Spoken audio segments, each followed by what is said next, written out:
2021 Toronto Red Knights. Number 1, Tremendous West. Number 2, Dominic Gausser. Number 3, Logan Sloan. Number 4, Jordan Stackhouse. Number 5, Cam Baker. Number 6, Aiden Nick. Number 8, Russell Dickinson. Number 9, Avery Wiggins. Number 11, Jace Nick. Number 12, Jed Kinsey. Number 13, Nolan Dickinson. Number 14, Brandon Whitman. Number 15, Zane Kinsey. Number 17, Connor Peters. Number 18, Spencer Board. Number 19, Tyler Potts.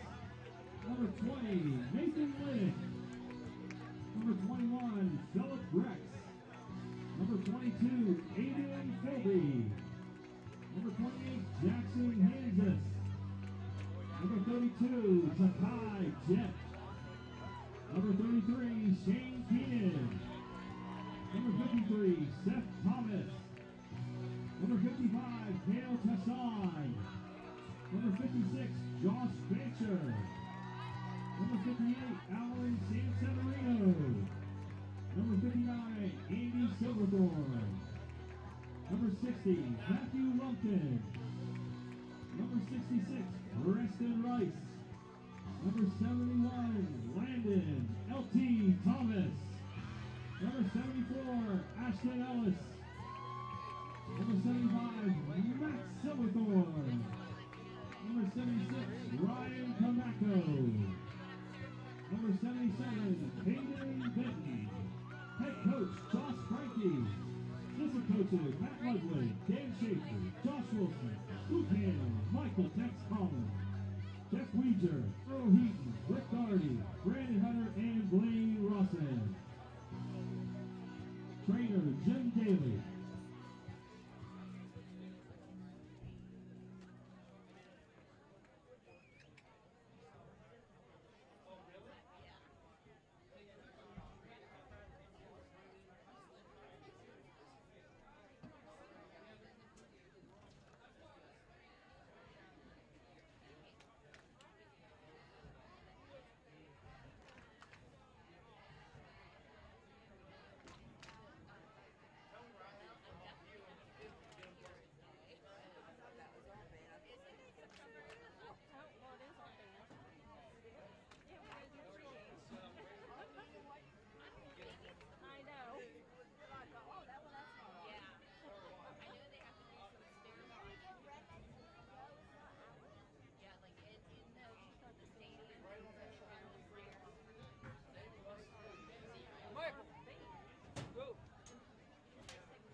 Ladies and gentlemen, Toronto High School is proud to present the Pride of Toronto, the 2021 Toronto High School Red Knight Marching Band.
you to our director, Mrs. Kara Walkley, who has recently accepted a new position in her hometown.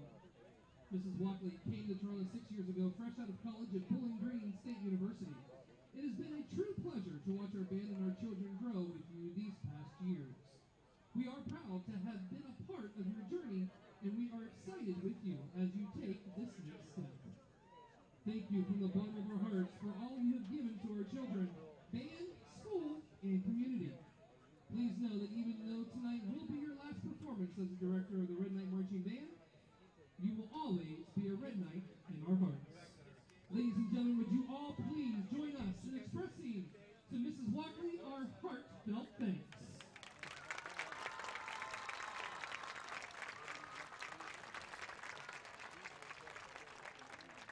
Ladies and gentlemen, at this time, would you please rise? Gentlemen, remove your hats as the band honors America with the playing of the national anthem.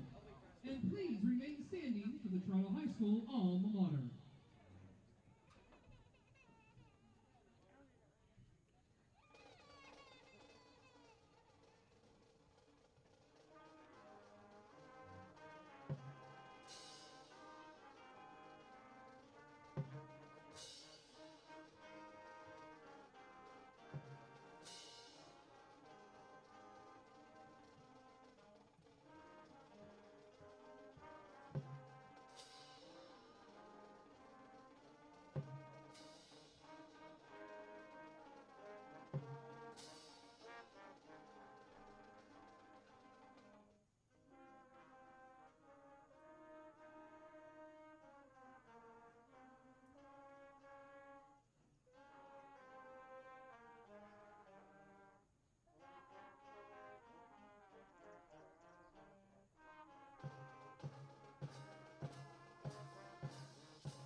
The 2021 Toronto High School Red Knight Marching Band is under the direction of band director Mrs. Kara Walkley, assistant director Nicole Waters, and cover guard instructor Tristan Martis.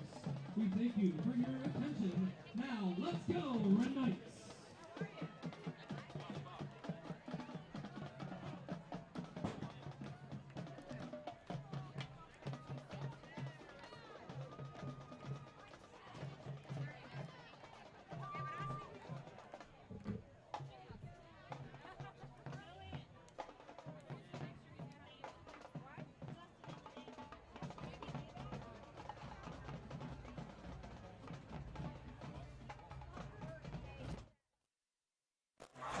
Good evening, everyone, and welcome once again to the brand new, isn't that nice to say, brand new Clark Hinkle Field, as it is, of course, not completely done yet, but it looks beautiful so far. Good evening, everyone. I am Rich Coburn. He is Mr. Rob Suffaletta, and we welcome you here on opening night as we have done nothing but pretty much run around and get everything ready to go. How you doing, Mr. Suff? Am I on? Oh, You're there on, we go. pal. I'm on. Hey, I'm doing good, Richie. What a beautiful field, man. This turf looks awesome.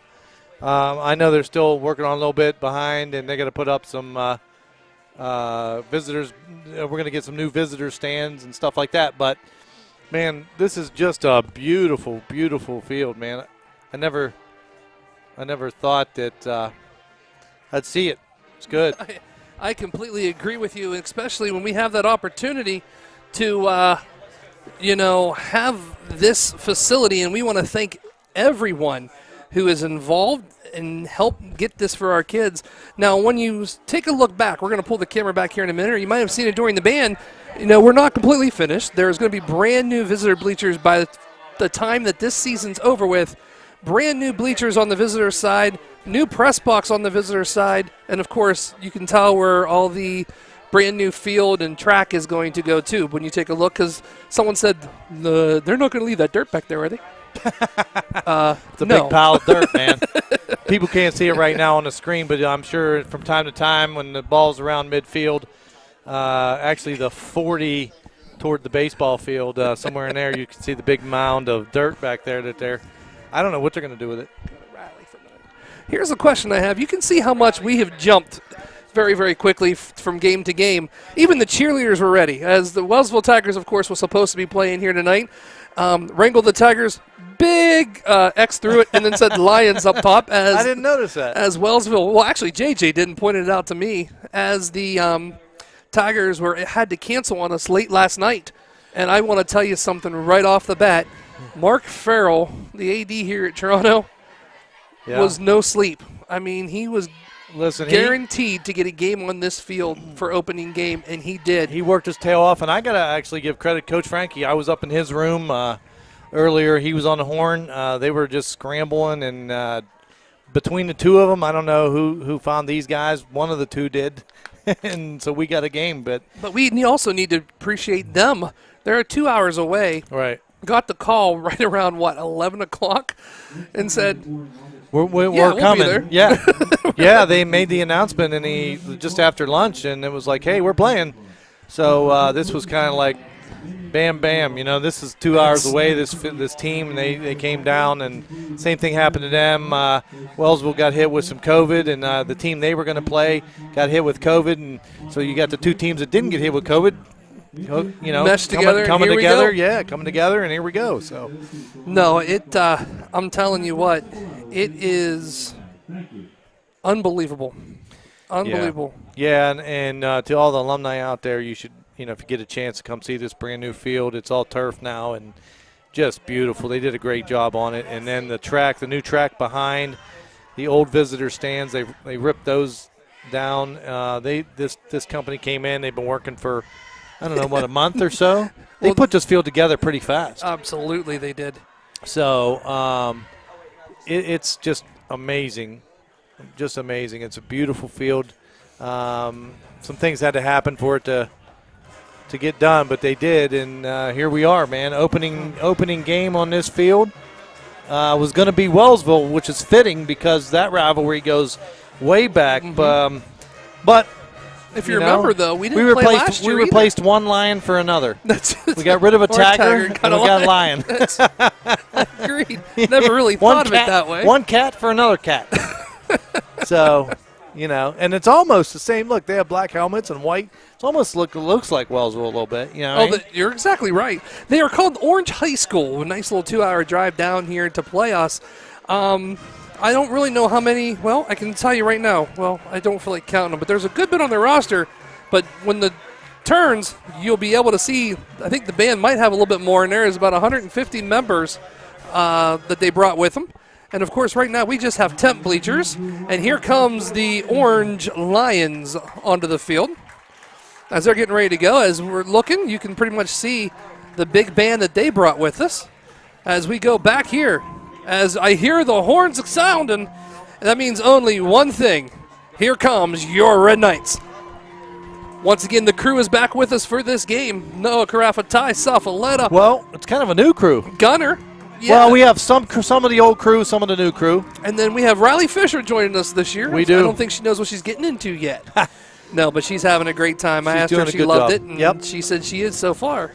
And ladies and gentlemen, here comes your Toronto Red Knights.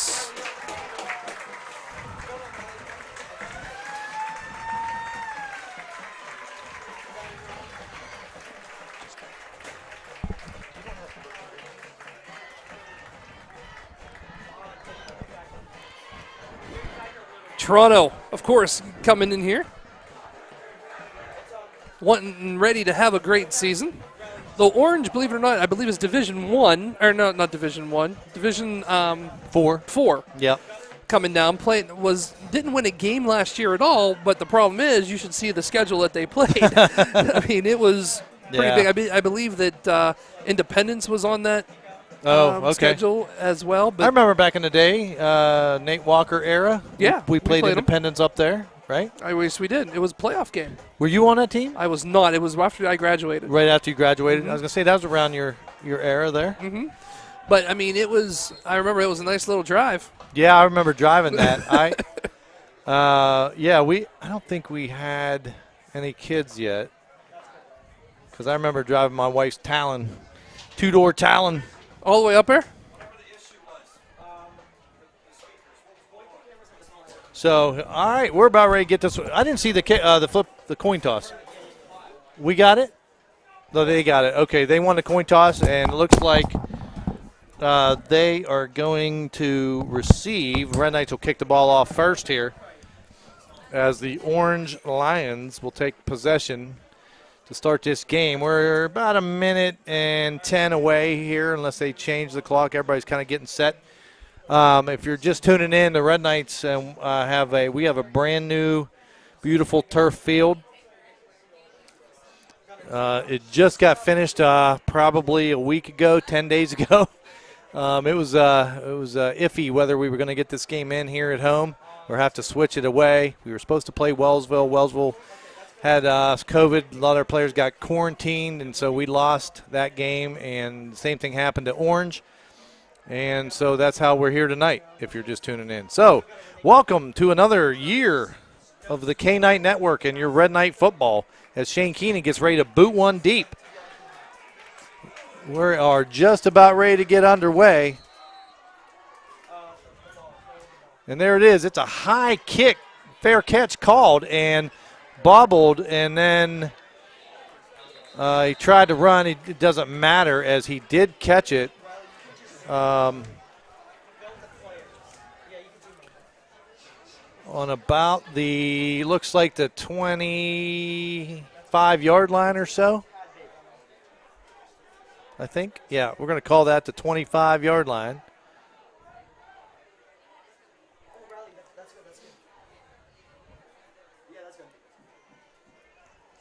All right, so here comes Orange. To put the ball in play here. I'm looking here. Looks like number 7, Tony Fascia, is going to be your quarterback. And it is. He's going to have a sidecar with him. We got Twins down bottom of the screen to the left. And the Red Knights looks like they're going to jump here. Going to get a penalty on the first play. And it is going to be on the Red Knights. And I believe, if I'm not mistaken, that's Ashton Ellis, number 74, who jumped off sides. And so that's going to shorten the field up a little bit. Instead of 1st and 10, it's going to be 1st and 5. Shotgun formation, same formation. There's a snap. Handoff right side. Big hole. He's around the end, up 40, 45. Tackled as he crosses the 45 to about the 47. And that is Arthur Bartko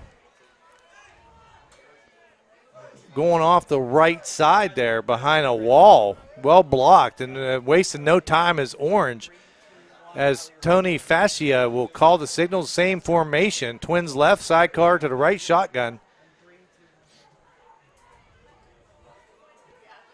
There's a snap. He's going to roll to his left, looking downfield. He's going to flip it out into the flat. Nice job. Instantly tackled. And I think that's my man. Well, I got to double check. It is Cam Baker, who comes up from the corner, to put a lick on number 8, Michael Robinson, as Orange tries a little flat flare there. No gain on the play, maybe half yard. We'll still call it 2nd and 10 or 2nd and 9.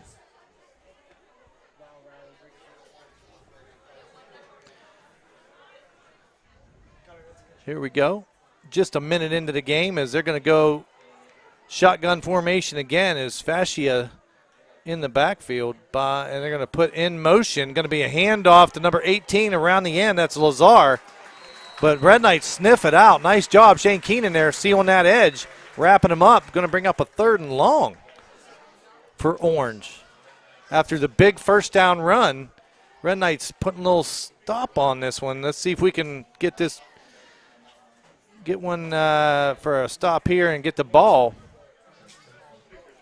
No huddle offense from Orange right now as they are just going straight to the line. Fascia is going to go under center. Twins left. Nope, now he backs out into shotgun. Sidecar is number 28, Bartko. There's a snap, handoff, Bartko, right side. He's got a hole. He's across the 45 and somehow sneaks. Oh, the ball came loose, and the Red Knights are going to get it. I thought they called him down. They didn't. The ball came loose as Bartko tried to get an extra yard, and it rolls forward. The Red Knights are going to take over on a turnover on their own 41-yard line. And that's where they'll put this into play. Just 2 minutes into this ball game, we have our first turnover. And so the Red Knight offense, with a couple new additions this year, comes out. Aiden Mick is going to call the signals this year for the Red Knights as he trots onto the field with the play. You're going to have number 15, Zane Kinsey, in the backfield. And we're going to have, looks like Keenan split way out toward the sideline. Twins left. And I'm trying to see the number in the slot receiver. It is number 2, Dominic Boucher. And we're going to have a timeout.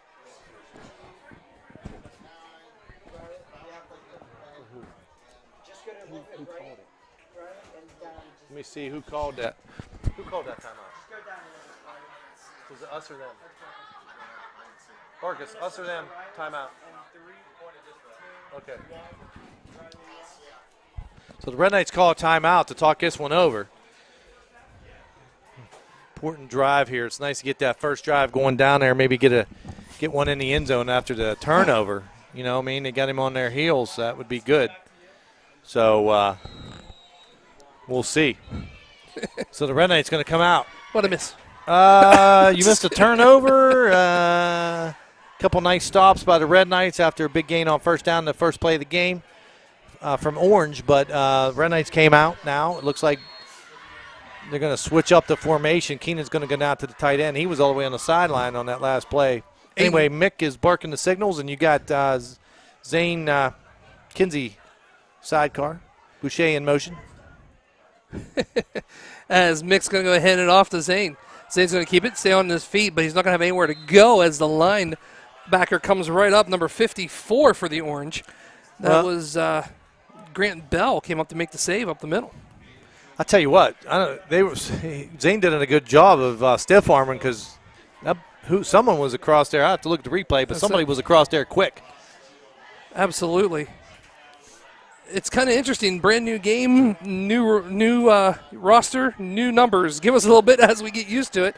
As we do know that Mick, of course, is in the backfield. Zane is the sidecar. We're going to go Twins to the right, single receiver to the left. Mick looks to throw. Comes right in. It's going to be thrown to Zane, but he catches it, but kind of loses his feeding and kind of slips. Right. I like the play, a little bubble screen there. They're trying to get Zane. Zane is a track star as well, from what I hear. Really? Very fast, yes. And so trying to get him a ball in space, let me make something happen. That time the ball just floated a little bit on Mick. Zane had to kind of go up and get it. Couldn't get, if you hit him in stride, who knows? Maybe make a guy miss, get around another one, Absolutely. But just first game.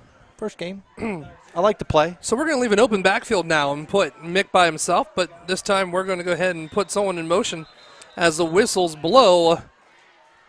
Could be a dead ball foul. Yeah. Delay a game against the Red Knights. Okay. I'm surprised I still remember that after a year. After all the calls, you know? All right. That's all right. Let's regroup. Here we go. Right? It's 3rd and 17 now for the Red Knights. And the ball back on the 34. So here we go. As we're going to put Zane out, Twins to the right. Zane goes to the single receiver on the left. Mick by himself. Mick looks. Throws it right to the middle. He has Keenan. He catches it, bobbles it, catches it, uses his feet, gets across the first down and a little bit more as he takes the ball into the orange territory for a Red Knight first down. That was very good concentration from Keenan. It kind of he had it. I don't know. Someone hit it and it kind of bobbled it, and then he was like standing there. They were on him. It was like nobody was there. Going after the ball either. Yeah. So I don't know. So hold on 1 second. The ball was being moved back as there was a flag on the play. Oh.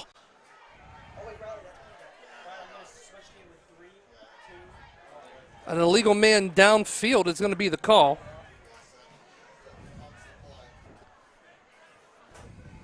So that's going to annul the play and brings up 3rd down and 22 here. Ball sitting on the 29-yard line of the Red Knights. All right, a little confusion here from the Red Knights setting this one up.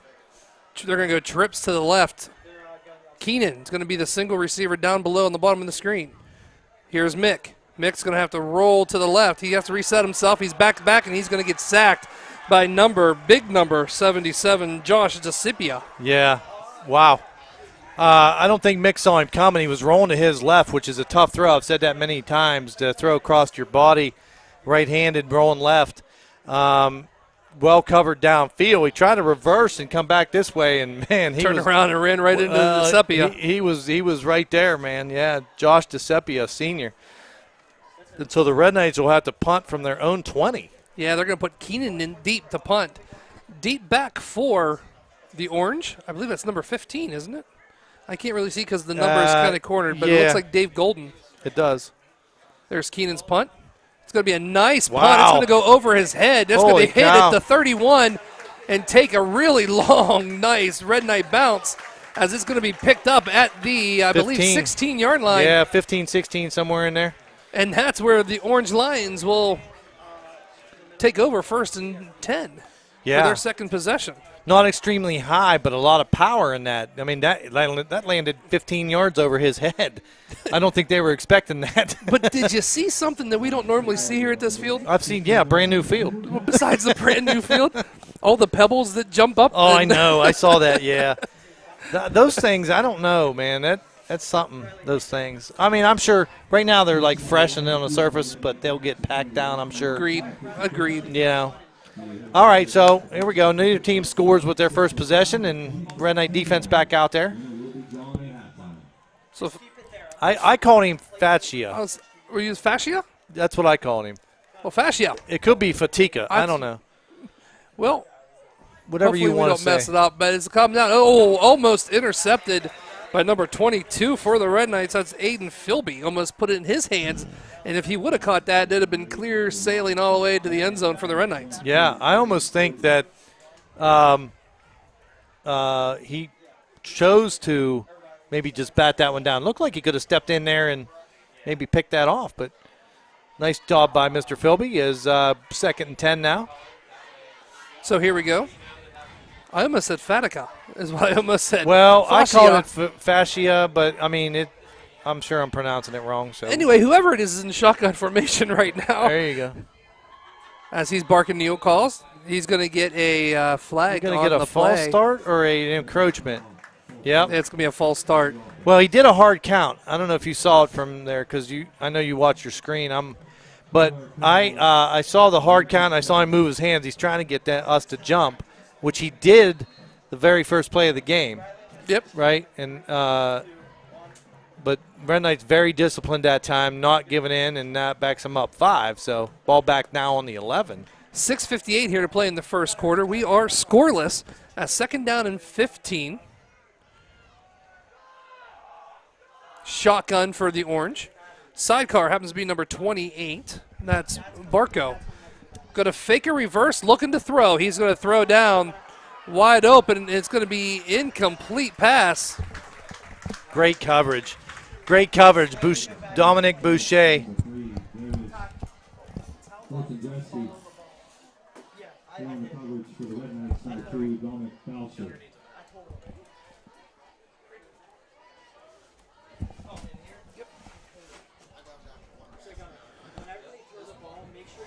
No, smaller. Yep. So here we go. It's bringing 3rd down and 15. Ball sitting on the 11. Can't go any more as we try to move over a little bit. We get the coach's arm or the coach's shoulder. As he is in shotgun formation, putting him in motion. Fakes it to him, looking to throw, has the ball down deep. It's going to overthrow him, and that's going to bring up 4th down for the Orange as the Red Knights will get ready to take their second possession. 6:47 on the clock here. Beautiful, beautiful, beautiful, beautiful.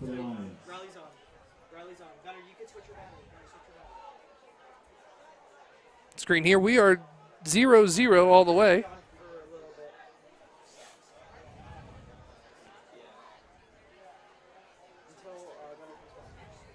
They're looking. I think they're trying to get a player in as the play clock is hitting 11, and they're going to have to take a timeout too as well, I believe. It is. It's going to be Orange. Whose timeout was that? Orange took the timeout. Or I could say Lions or anything. Well, so far right now, I mean, it has been a very, very good game here at Clark Hinkle Field.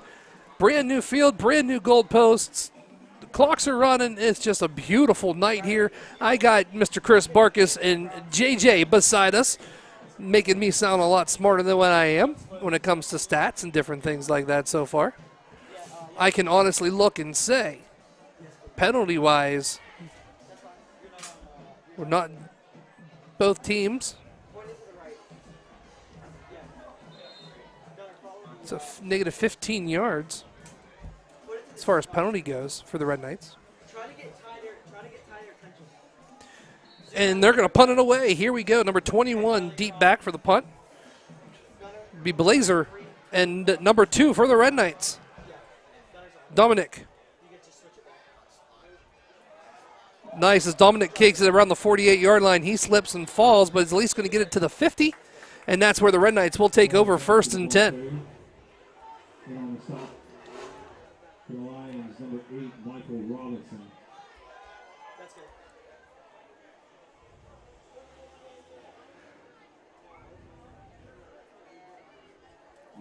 Everything 1st and 10 for the Red Knights here.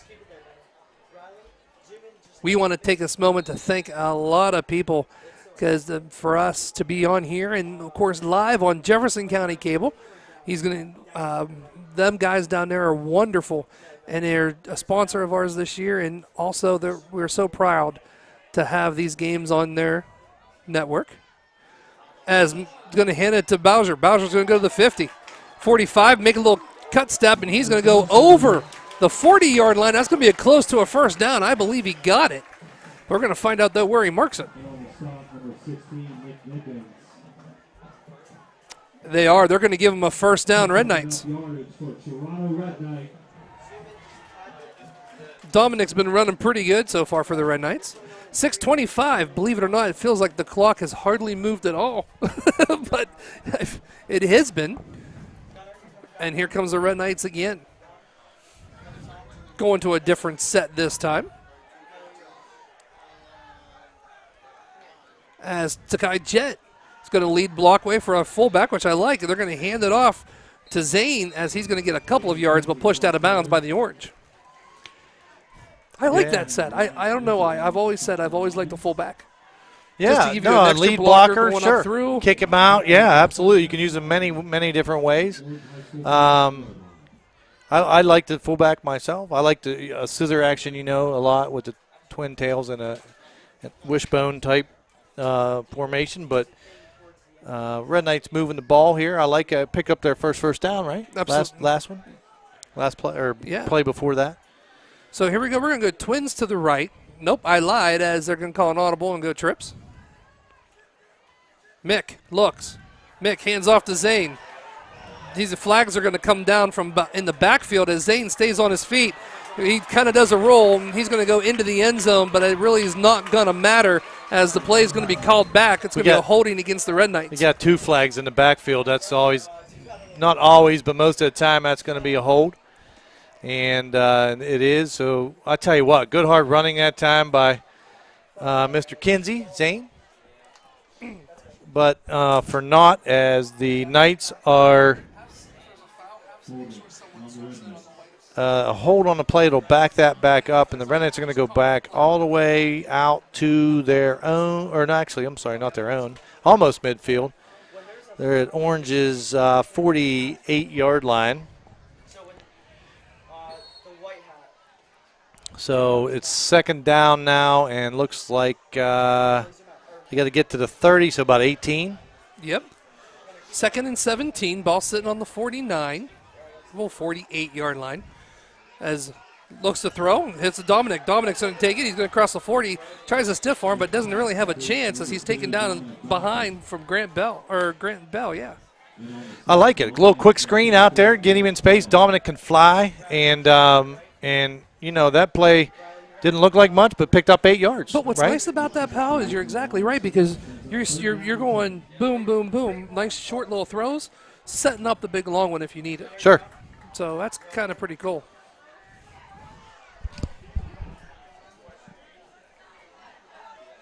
So Mick by himself in the backfield. Twins. It's going to be a screen as it comes right into the big guy. Keenan's going to take it, crosses the 30, gets close. Ball comes out, but they're going to call it down. Yeah, he stretched that ball out at the end. Did you see that? I did. He reached to get an extra yard. He was already across the first down. I think maybe he was close and needed to stretch out for it. And as he did, as the ball hit the ground, it was in his hand. It actually popped out. They recovered, but quickly the back judge run in and said, no, he was down. So the Red Knights, man, in business here. 1st and 10. I was going to say, yeah, but didn't get enough until he got the first down for the Red Knights. So here's Mick really under center as they're going to hand the ball to Zane. Zane is actually right now just kind of getting tackled by his jersey. Well, couldn't do anything, but it looked like a merry-go-round at that point in time. That's the Decepia, right? He's Yes. He hung on. He really didn't get to wrap him. He just kind of basically hanging on like an amusement park ride with one hand onto his shirt, you know what I mean, until some other guys could come and help. But that shows you the leg strength of Zane, because they list him. Oh, they don't list him. But he looks like he's He's a big boy. Yeah, he looks pretty solid. So here we go. 2nd and 8. Ball sitting on the 25. Twins to the right. Single receiver to the left. Mick in shotgun formation. Looks. Going to hand it to Keenan, who goes right up the middle, keeps his legs pumping as he crosses the 20 to about the 18-yard line. nice job. Nice little handoff inside. Trying to get a little over pursuit and sneak him in the back, although it's pretty hard to sneak him at 6'7", 285. But you know what I'm saying. But it brings up a 3rd and short, which is what I like. 3rd and 3. 3rd and 3. As the Knights here knocking on the door, looks like we're in the red zone. The ball at I would say more like the 19. I agree. As Mick goes under, he's going to hand it right off. He's going to give it to Avery Wiggin. Wiggins not going to get much on that play as they tried to get him off that left side. So that's a 4th down. Now, do we go 4th and 3? Looks like we are. I mean, Especially I don't know. Keenan can kick, though. He kicked a nice kickoff. Yes, he did. You're right. Brings up 4th down and 3. You're absolutely right. But when you stop and think about it, too, you know, you're in that facility. You're in that facility, you know what I mean? Or vicinity, not facility, vicinity. Right. Where, you know, that 3 yards would be nice to punch it in. So the Red Knights are going to try it. There we go.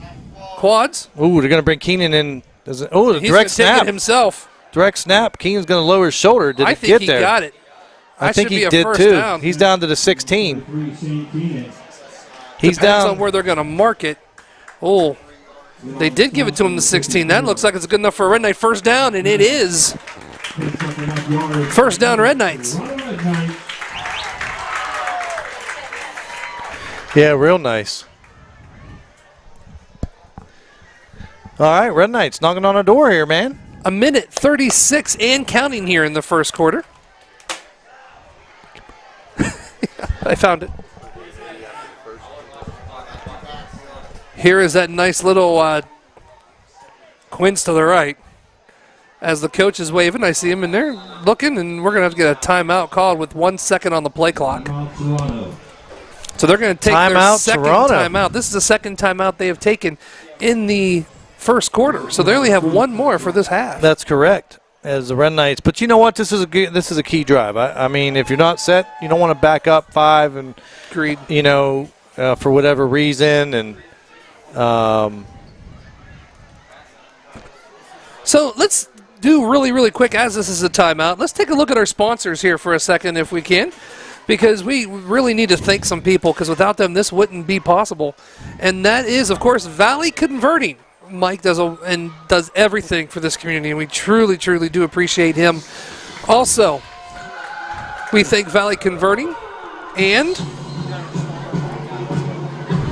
J.E. Foster Funeral Homes, where the emphasis on family carries over to yours. Jefferson County Cable. Now, we really truly thank them, because they've been our partner this whole entire time as we get ready to do the game. Back to the game. We thank them for carrying the games and everything else. yeah, we got a couple more to thank after. They're going to hand the ball off. Score bug. Aiden with the quarterback keeper, the middle, flag on play. So we're going to get a flag on the play again. Okay. And it looks like it's going to be a face masking against the orange, if I'm guessing. And it has nothing to do that I saw the orange guy grab his face mask. So we're going to check this out here.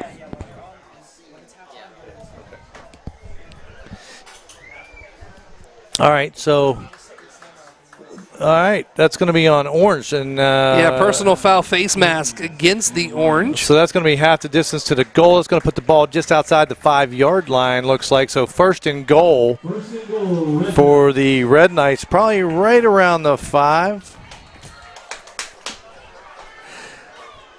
So, hi, Mr. Coach. As I know, Wiggins gets really under the center, going to scissor action as they hands the ball off to Zane. Zane kind of shakes and bakes, gets down to close to the goal line. Elusive. And they're going to say he's just short, as that ball has to be on the 1. Goal line, start by number 54, Grant Bell. Number 28, Arthur Marco. Second and goal, Red Knights.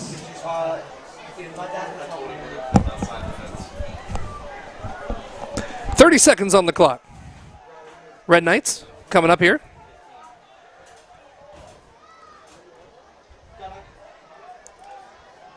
As we went to move the camera a little bit to try as it goes through, I believe he is in, and he is in for the Toronto Red Knight touchdown.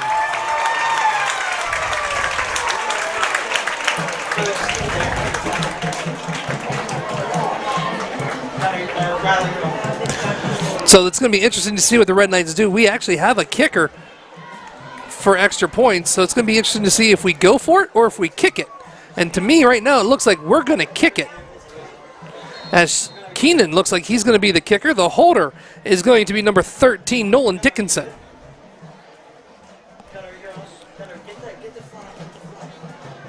There's the snap, the hold, the kick. It is up, and it is good. So with 17 seconds here on the clock here in the first quarter, the score, your Red Knights 7, Orange nothing. We're going to take, well, you're going to see audio and video, but we're going to take a silent break here for a minute. And when we come back, well, be more Red Knight football. We'll be back.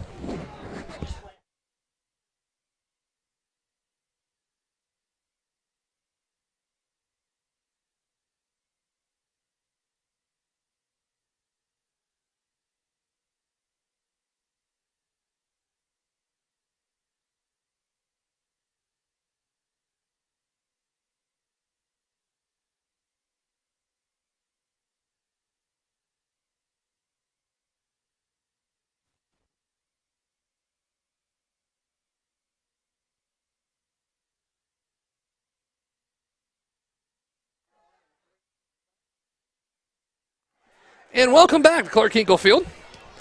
As Red Knights just got into the end zone and set to kick off to the Orange. Deep back is number 1 for the Orange, Cole. Yeah, I'm sorry. Schreiberman. Yep. But it's not going to go to him. It's going to go to number 27, who's going to get it. Keeps his feet. He's going to run a little bit, and he gets tackled hard. And that actually is number 27's Zarbavel. I'm, as you can tell, we just got the roster not too long ago before we got on the air. Lions begin the drive, 1st and 10 from their own 30-yard line. So here we go. As the Orange gets the ball for the 3rd time possession. 10 seconds on the clock. Red Knights are going to jump again. There's that hard count like you were mentioning. They did that the first time we bit. The second time, no. This time we did. So that shortens it up to a 1st and 5 now as they'll move the penalty yards up. That'll take the ball up to, what are we at, the 35? Absolutely, about the 1st and 5. Yep, drops it right about the 30 or the 34, 35-yard line. 1st and 5, 10 seconds on the clock, 7-0 Red Knights. There is the snap. They're going to hand it off. He's going to kind of move and shake and bake a little bit as he gets a couple of yards as he's brought down by number 32 for the Red Knights. Takai, That's Takai Jet. Takai. Ashton Ellis there first, and then Takai coming from across the backside there to wrap him up. And those two take it. Nice job by the Red Knight defense there. Absolutely. So at the end of the first, the score, your Red Knights, 7. The Orange High School, nothing. We'll be back.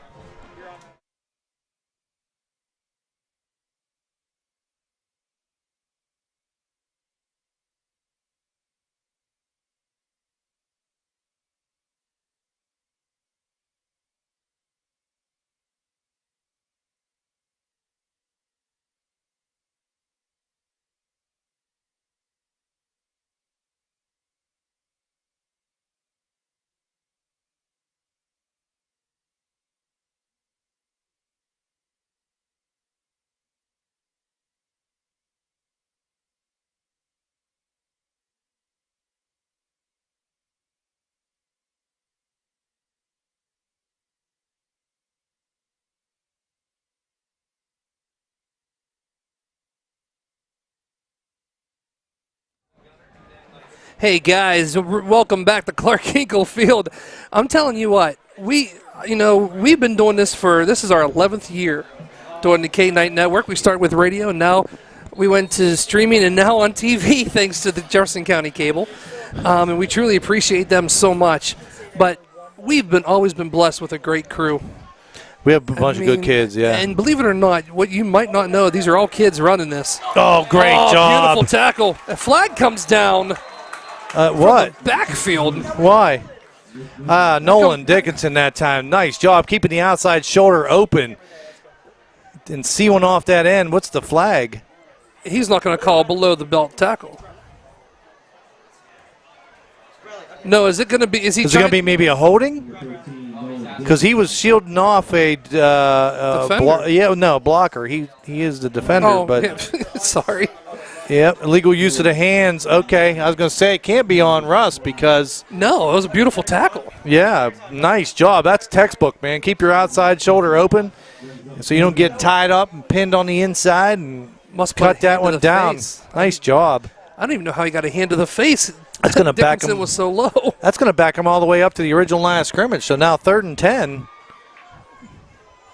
as Falsha in shotgun. No, Riley, they're going away from Hard count, trying to get it to jump, didn't. He's going to look to do a swing pass. He's going to be caught running to his own guy and finally goes down on the play, but not before he gets maybe about 2 or 3 on the play. Yeah, but it's going to be third down. 4th. It's going to be 4th now. 4th. Yeah, Sorry. so that's a nice job by the Red Knights because that forces a 4th and long. I would think deep in your own territory, you're going to look to punt that one away. Going to put Boucher back for the Red Knights as Dominic goes inside the 35 just slightly. Uh-oh. They're in shotgun. No, they're not doing I don't think anything. they're punting. Are we going to have to take a timeout? That's our last one. We did. We did? Yeah, we just took a timeout. Well, normally this is when we say you can't take them home with you, but we're only 11 minutes here in the second we just quarter. started this. We're 1 minute into the the second quarter, so that's it for the half for the Red Knights. It's But I mean, I would have just. I assumed the same thing. I wouldn't think they would be going for it on. I mean, they're on their own 33 and a half, 34 yard line, fourth and a long 7. You know, agreed. down 7-0, and it's still a lot of game left. You would think that was a punting situation, right? You would think. You absolutely would think. What do I know? I coach golf. I can't say much either. Yeah. I'm with you. Yeah, that's true. Well, sort of. In spirit. With me in Mentally. spirit. Mentally. You're cheering us on.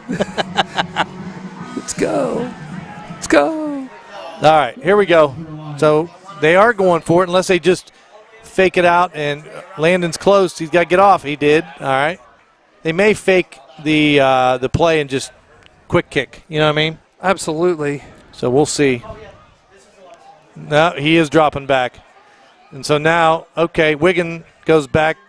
They are going to punt it away.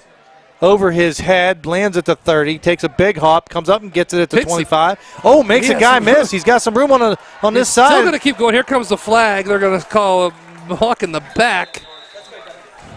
But he's going to go down here. They're going to he's going to get tackled at around the 45, 46 yard line. But the problem is the flag came from so far away from the play. Well, it didn't get to the spot. They moved it. And so they're going to mark it from, looks like the 43 is where the block in the back occurred. Wigan did a nice job. He took it on a big hop. He did. Scampered down the left side, made a guy miss, and turned on some jets. He can run too. We got some speed. The funniest thing about that is, I saw it, but I actually thought he got his hands out of the way beforehand. I know. But I could be wrong. But then again, the flag, though, came from the guy all the way over here at the 40-yard line on the Red Knights, on the Red Knights side. Right. So I really don't know. So really, actually, even with the penalty, we were close to midfield, but even with that, we're still, 33-yard line. That's not bad starting field position. So no, not at all. All right, so here we go. Is the Knights. So Knights are going to take over. Of course, Aiden, or not take over, but first down and 10 as Aiden Mick goes behind the center in shotgun, fakes it to Shane. He's just going to keep it. As he's going to keep going, his feet's going to keep moving. He's going to cross the 45 to about the 49-yard line, and that's going to be good enough for a Red Knights first down. I like it. A little fake handoff. First time we've seen that. Almost, a little play action, but instead of throwing it, he's going to keep it and tuck it around. And this may be one of the quicker teams we've had for a little while. I agree with you. I don't know, but we have some team speed here. We've had speed. I'm not saying that. This team so far looks like to me. I know there's 4 or 5 guys that can just flat out fly. Run. They can run. Yeah. So here we go as Mick is going to take it and going to hand off to Zane. Zane's going to kind of shake. It gets to the 45-yard line on a really nice run in yardage for the first down. Should bring up around second down and about 4, I'm going to guess.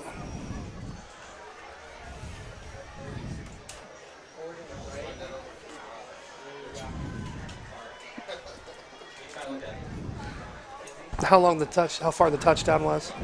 But I didn't get it off in time. Oh, that was okay. So here we go.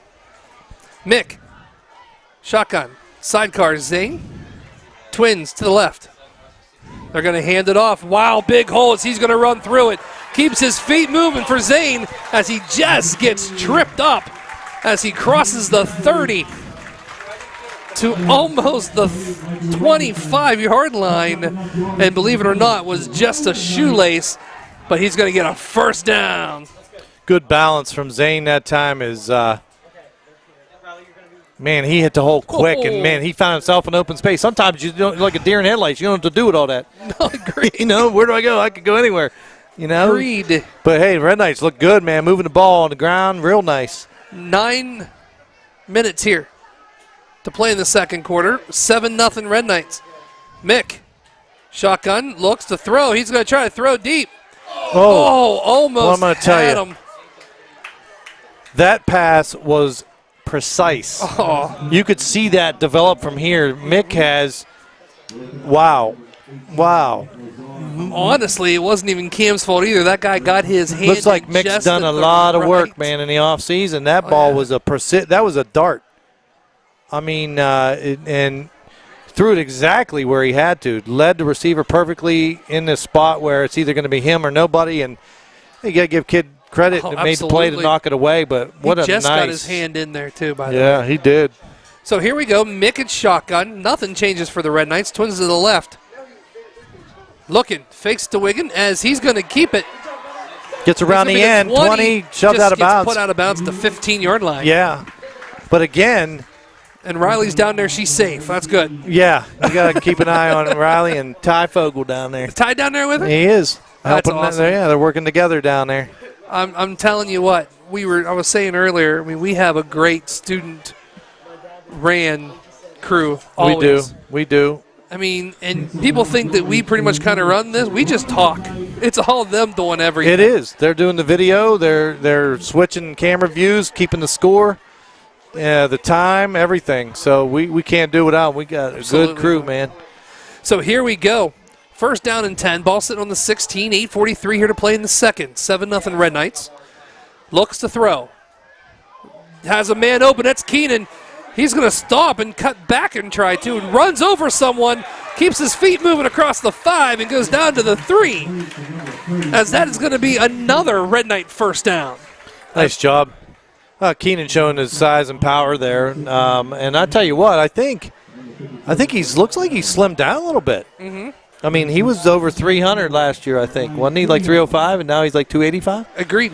And you can tell he's a little bit quicker. He's got a little bit more elusiveness, you know what I mean? Absolutely. That was a nice job. And then he still has the power, so and the size to bowl over a couple people and almost get into the end zone. Yeah. Pretty much took it right into him. So here we go as the Red Knights break the huddle. First and goal for the Red Knights. Ball sitting at the 3-yard line. Mick bringing Shane in.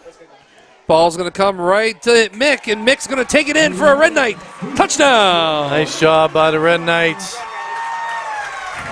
As just a direct snap. Man, Mick pretty much walked right in there. You know what I mean? Absolutely.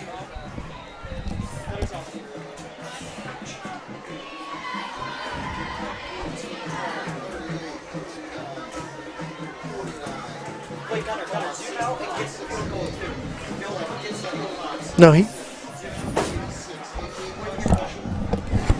So that's going to bring in Keenan to kick the extra point for the Red Knights. And Dickinson will be your holder. All right. Barking the orders. There's the snap. There's the hold. There's the kick. It is up, and it is good. So a 7:59 here to play in the second quarter. The score, your Red Knights 14. The Lions from Orange High School, nothing. We're going to take this moment of silence as you watch the game. Well, we could thank our sponsors because we never did finish.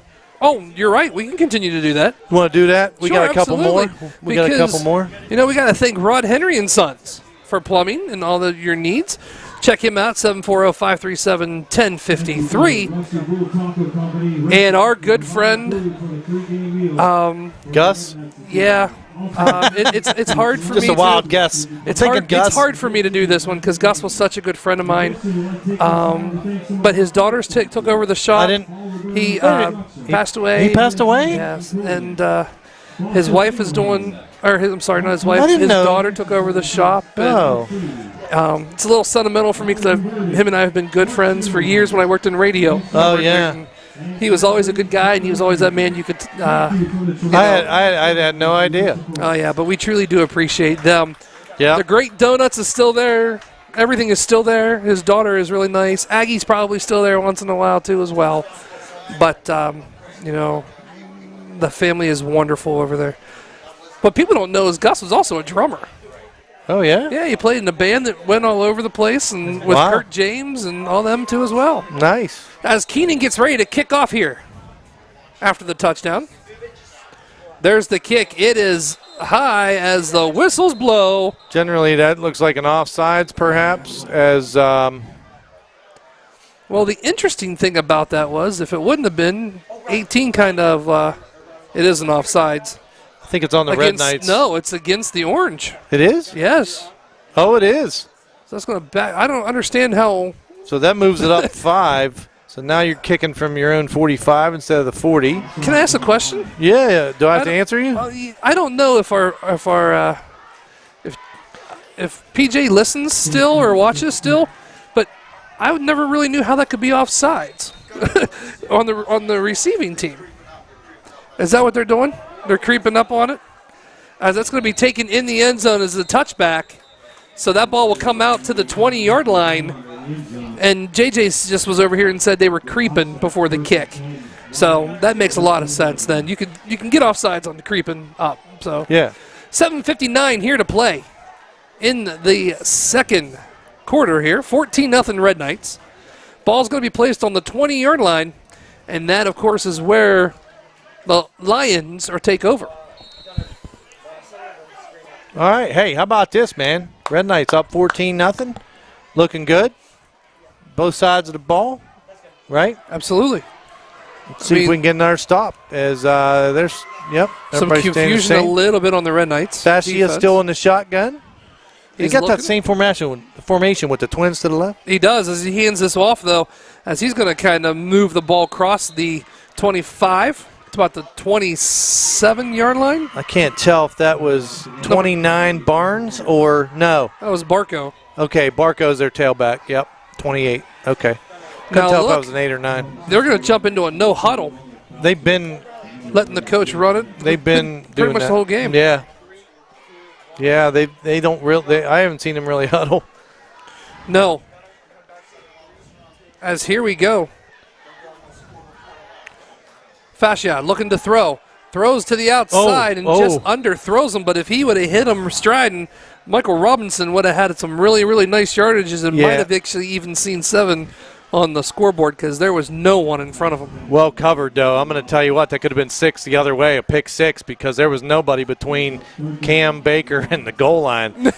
So good job. So now we're in a 3rd and 3 with the incomplete pass. 7:20 here to play in the second. 14-0 Red Knights.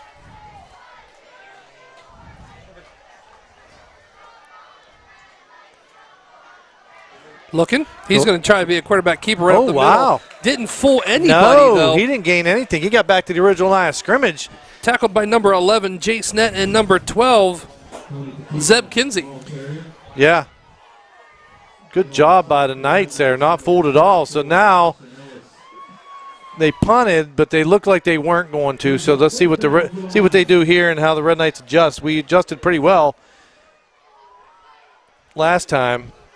Trying to get a hard count. Yeah. Nothing's going to happen as they're looking. Coming in again, 11 on the play clock, 9 on the play clock.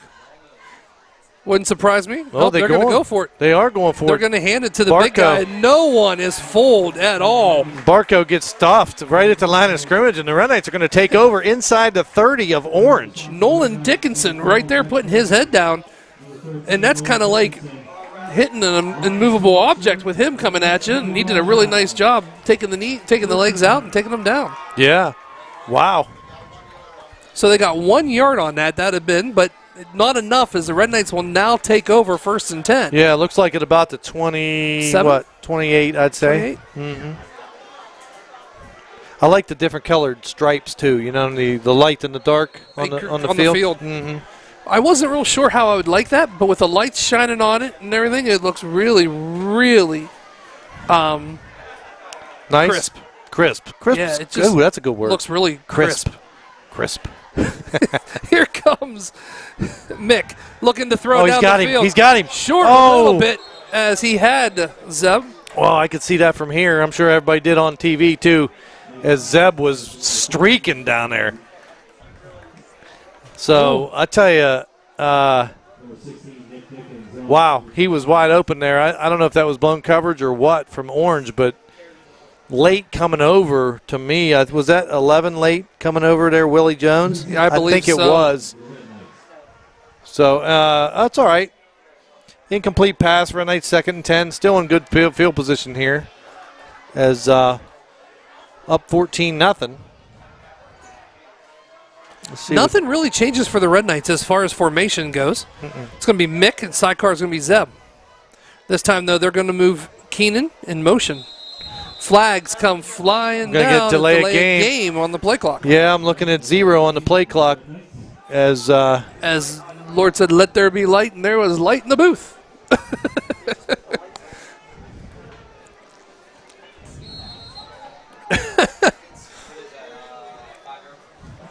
and now And we're off. all right, here we go. Red Knights regroup here. So nothing changes once again. Single receiver to the right, single receiver to the left.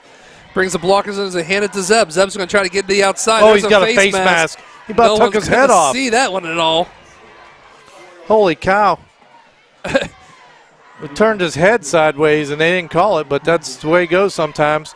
As the Red Knights now back to the 31 of Orange, but now a 3rd and long, as it looks like 3rd and, let's see, 12? Call it 3rd and 12.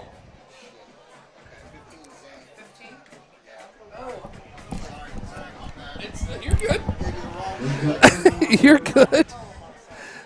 So, I've learned, Mr. Suff, we've been actually calling the wrong name the whole time. That's Zane, That's what I said. not me. Oh, you said Zeb? I said Zeb, yeah.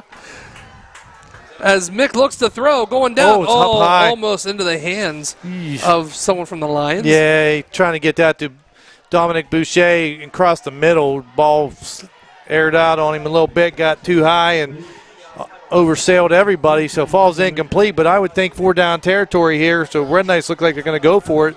4th and 12.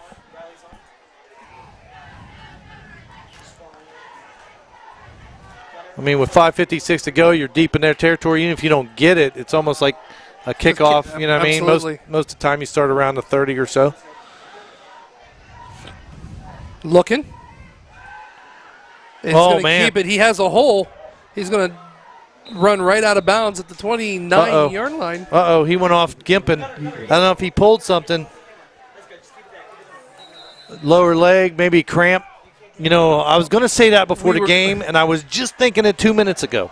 Yep. Man, we ain't anybody cramp yet, but I was like, I'm not going to jinx it. I'm not saying anything. But my guess is it is very hot and sticky today. I was sweating just thinking. We were up here setting everything up, and I was dying.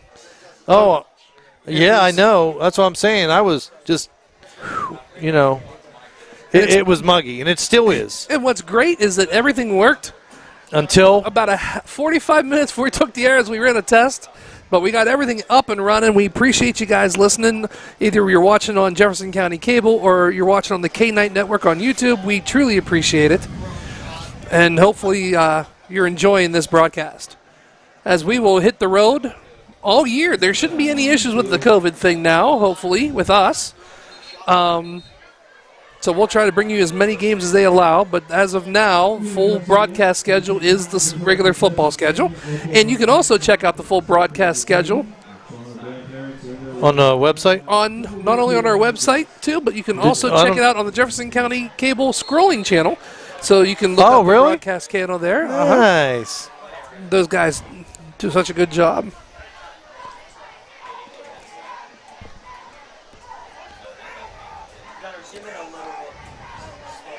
So here we go. It's Fasha back at quarterback. And if I am pronouncing that name wrong, I apologize. I'm sure we are. He's going to look. He's going to hand the ball off Barco. to Barco. Barco's going to cross and dives to the 35, but I think he's going to be a little short, though, as his knee hit around the 34, 33. I think it was Boucher or Boucher. Bowser?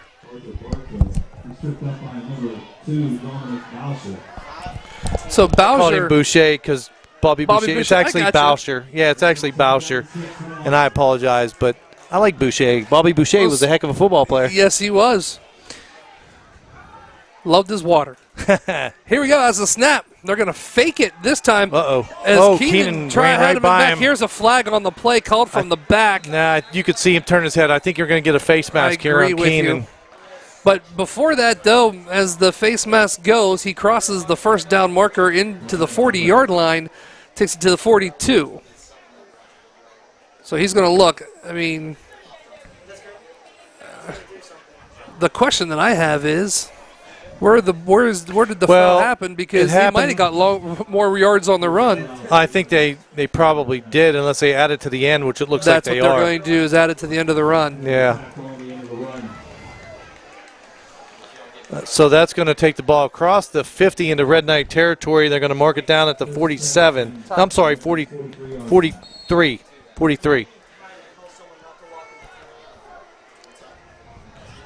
Ball down now to the 43-yard line. 4:56 here to play. So here we go. Fascia in shotgun formation.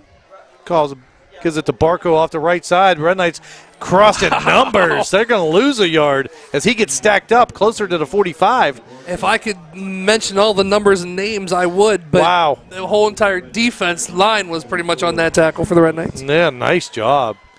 Ashton Ellis, I know, is in the bottom of the pile.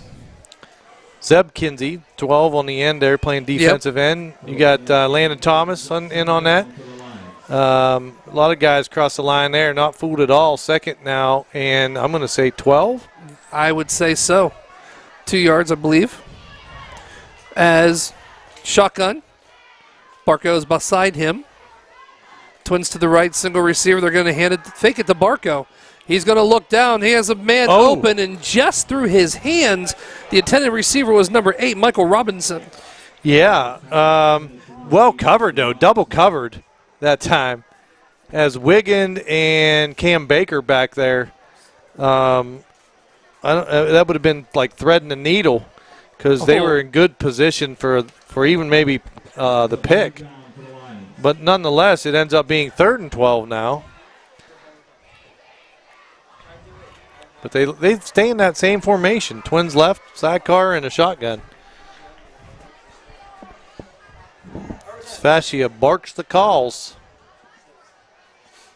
He's going to roll, looking to throw. Looks backside. He had a man open. The intended receiver, 21 was the intended receiver, and that is Larson Bowser. But the thing is, Bowser stopped running. If he had to continue to run on that. It was actually a nice route. It just ball overthrown, well covered by Dominic there. So 4th down and 10. Ball set on the 44. 14-0 Red Knights with 3:56 here to play in the second quarter. Fascia looking for the signs from the coach. He's going to back up in punting position.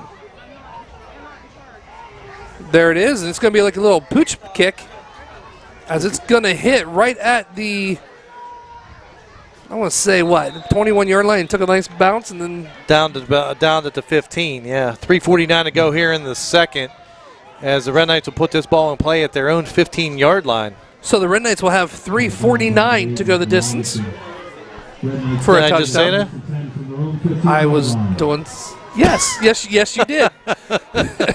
Absolutely, I think I just said that, but that's okay because people probably think we're nuts in this room. Well, we know Lights keep coming they've been on listening and to off. us for 11 years. They know I'm nuts.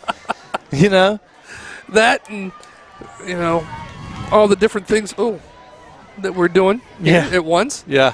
From calling a game to fixing stuff to looking at stuff to. But here we go. There is the snap. It's going to go right to Zane.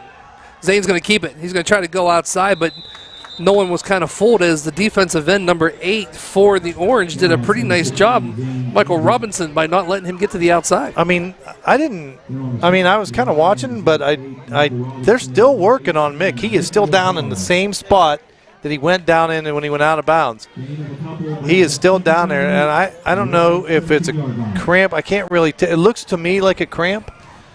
They're like stretching and stuff. That's what I think it is. I see my chiropractor down there. Well, Zane looks like he's getting the call right now as the backup. Or I'm sorry, not Zane. Oh, I couldn't. Zane's actually going to lead blocker as Wiggin. no, I can't tell who it is, if it's Cam Baker or if it's Wiggin. It is Avery Wiggin. Yeah, I number couldn't tell if 9. it was 9 or 5. I can tell. You know why? Because he's got that face shield, Oh, okay. and it's kind of like looks like sunglasses. It's got that bluish tint, and I know he's wearing that, and that's how I could tell it was a 9. So 2:38 on the clock here. Third down and 10 on the Red Knights 15-yard line.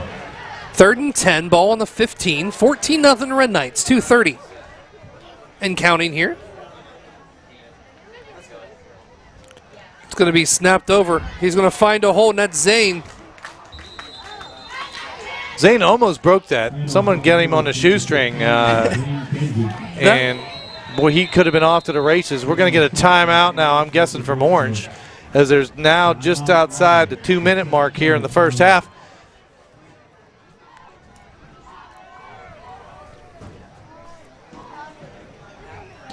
I don't blame him. You can't. I mean, what's the harm, right? Agreed. I mean, you'd like to get if you're Orange, you'd like to get a score before halftime so you can get a little momentum going into the locker room. And you got 2 timeouts left. You might as well burn one. You still got 2:13 on the clock and 1 timeout after this. So, but the Red Knights have been playing really well defensively here. Got the goose egg holding the goose egg on the board for the Orange Lions. Well, I'm telling you what, so far for the Red Knights, Zane Kinsey, 11 rushes, 45 yards. So far, his longest was 18 yards. And right now, he's probably averaging about 4.1 or so yards a carry. And if you think I did that off the top of my head, you're dead wrong. That came from, of course, Mr. Marcus and JJ. Yeah, up now here. I can see Mr. Duran doing that off the top of his head. Absolutely. He's a math whiz. I'll tell you what, these two guys make me sound 10 times smarter than what I really am. And if my daughter is listening to this, be quiet. Oh, honey. nice spiral. Punt comes down, nice catch. He's going to keep it on the run, needs the 40. He's going to take it down to the 35-yard line. Here comes a flag. We're going to get an unsportsmanlike conduct against the Red Knights. So that punt basically ends up being a turnover on downs because if field position-wise, all right, he runs it back to the 35, but if they give him the unsportsmanlike, say 10 or so, we were on the 25. Yeah. I mean, they still, you know what I mean? Yeah. So basically then, conduct against the Red Knights. Right, that ends up being a null play because they're going to take over in field position basically where we left off before we punted. Yeah. Well, that's good to see. Mick's running up and down the sideline. I think it was just a cramp. Good. 2:05 here to play in the second quarter. 14-0 Red Knights. Personal foul against the Red Knights. That takes it all the way down to just outside the red zone, 21? Or on the 20? Where's he going? Yep, 21. So it should be the 21, yeah. So basically that's where we just kicked from. Absolutely. Right? But the Red Knights got to dig their heels in here, and let's try to keep them out of the end zone. So that timeout ends up being very pivotal for Orange. Orange has one more timeout left here with 2:05 here to play in the second quarter. 14-0, and Orange knocking on the door. As Fascia looks, throws down the lane. I mean, incomplete pass, but he's not missing him by much. No, incomplete pass, ball thrown behind him. I thought they might call an interference there. That was close, but they did not. I thought he was reaching for his flag. I watched, but he was basically just, showing the incomplete pass instead. So Red Knights held on the first play here. Second 10 now, ball still on the 21-yard line of the Red Knights as they stay in that shotgun twin look. Looking, waiting, barking the calls, looks, hands it to Barco. Barco not going to have a chance to do anything as he is hit at the 20-yard line, tries to reach over for 1 yard, but pulls it back, thinking he's going to get the ball, a fumble. Pick up 1 on the play. Ashton Ellis will get the credit for the tackle on that one. Yeah, Ashton's made a lot of them tonight. Interior lineman as the Red Knights force a 3rd and long here for Orange as they stay in the same formation with Fascia in a shotgun with a sidecar of Barco. Looks. Throws down the middle. Oh, had a man. That was so close to being intercepted, I could have tasted it. Wow. That's going to bring 4th down and 8 Ball for the Orange. falls incomplete. Wow. As Aiden Philby almost had a second pick of the night. Remember that in the first quarter? Mm-hmm. He batted one down. Looked like he might almost pick that one off too. So here we go. 1:18 left. 4th and 8. Ball on the 19. Here comes the Orange. Twins to the left. Snap. And the whole entire backfield and tight end jumped for the Orange. Yeah, that's a big penalty, especially where they are. I mean, you're already in a 4th and long, and now it's 4th and longer. You know, 1:18 to go. You're running out of time, running out of downs. So Red Knights doing a good job. They can force the turnover here. I think they can run that clock out at least. Maybe, you never know, pick up a score. But I don't know if they have a good kicker or not. I didn't really see. That would be a fairly long kick. You're talking 43, 44 yards. So here goes, looks down. He's going to throw. It's going to be picked off. We knew it was coming. He's going to stay on his feet. He's running. He's going to get a nice little block. He's going to keep his foot down as Jace takes it all the way down to the 30. Nope, I lied. To the 35? 35-yard line. Wow, big interception for the Red Knights. Jace Nett. Jace Nett steps in front of that one and, and ran down the sideline, lowers his head, and so now 1:06. What a turn of events. 4th and 8, or actually, if you look, 2 minutes and 13 seconds to go in the game, and the Orange are knocking on the door on the Red Knight 21, and now a minute and 7 seconds later, the Red Knights are knocking on the door. As the Red Knights scrambling into position here, is Mick back into the ball game at quarterback in the shotgun formation with a quad set to the top of the screen. Quad set. He's going to be all by himself back there. Looks to throw. He's going to throw. He has a man open. And just incomplete in his hands and out. Boucher, Dominic, man, right through his hands. He had his guy beat to the inside. Mick threw one nice little lob in there. Nice soft touch on that one. It just couldn't come up with it. So nice play. We stick the quad out, and we go to the single receiver side with the play. Just through his hands. I'm sure he's kicking himself. He'd love to have that one back. But here we go. Red Knights staying in the shotgun formation. 1:01 now to go in the first half. Looks like a little confusion as they're going out to the trips. They're going to put Keenan way out there. 7 on the play clock. Looks, snaps low. Mick did a nice job getting that ball up. Here's a flag on the play. Throw goes down. It's going to be That actually was incomplete. A good job by Dominic that time. He became a defender. As that ball was underthrown, it looked like it was going to be intercepted, but it isn't going to matter, as I think we're going to have a chop block or an illegal block by the Red Knights, which is going to back them up 10. At least the flag is already about 6 yards behind the line of scrimmage. And that ball is going to go back across the holy mackerel. He's all the way back now. Red Knights get backed up all the way to their own 44. So we are second and a country mile. Let's count. Wow. We're going to call it 2nd and 25 at least. At least. 2nd and 25, 55 seconds on the clock. Looking to throw. Mick is going to be in the backfield, and he's not going to have a chance to do anything as he is sacked by number 77. Guess who? Josh DeSepa. Yeah, DeSepa. He's had a couple of those. He's fairly agile for a big guy. You know absolutely. what I mean? And gets in the backfield, and Red Knights now. 38. Orange still has one timeout. I would think if they stop us here, they're going to probably call that timeout and force a punt and at least try maybe to return one. 33 seconds and counting. Red Knights not in any hurry. 5 on the play clock. Oh, barely get it off with 1 second to go. Looks like it was going to be a reverse, but he got it off just in time as he did get it to Bowser, and Bowser just kind of got tripped himself and did a roll and brings up 4th down in about 34. Maybe got just a couple. That's going to do it. Doesn't look like Orange. We're inside 5 seconds here. Looks like Orange is just going to let it run out, content to go in, down 2. Which is a pretty smart idea, if I should say so myself. And that is going to do it for the end of the first half with your score. Your Red Knights 14, Orange High School nothing.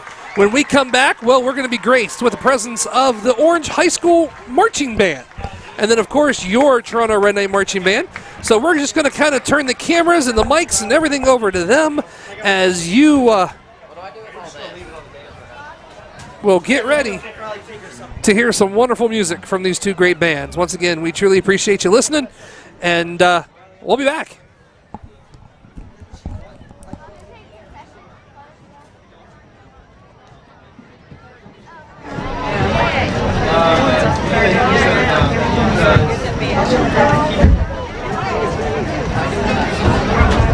Yeah, I think 20. Actually, no, you can leave that blank. Just have 20 on the play clock. Or 20 on the clock. 20 minutes on the clock. And then when they hit the clock, you just hit it on the clock. Yeah, we can worry about that. No, it's half-time.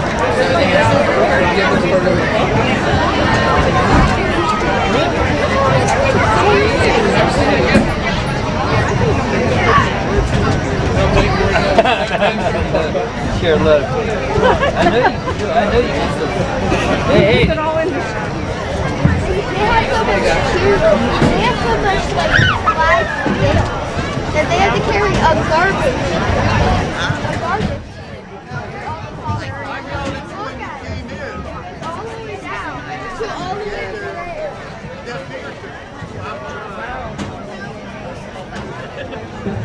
And I thought we had.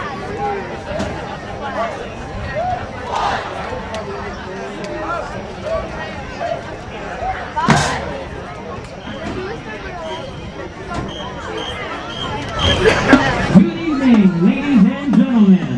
Orange High School is proud to present the Orange High School Marching Lion Band. Under the direction of Mr. Brandon Duval, Associate Director Mr. Jake Robinson, and Lionette Advisor Mr. Stacy Vincent. Our first show of the 2021 season, entitled Ladies of Pop, starts with the song Born This Way. Recorded by Lady Gaga and released in 2011, Born This Way skyrocketed to #1 on the Billboard Top 100. Take a listen as the Lion Band performs Born This Way.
in 2007 by Rihanna and made it to #1 in 9 different countries. The Lion Band is proud to present Don't Stop the Music.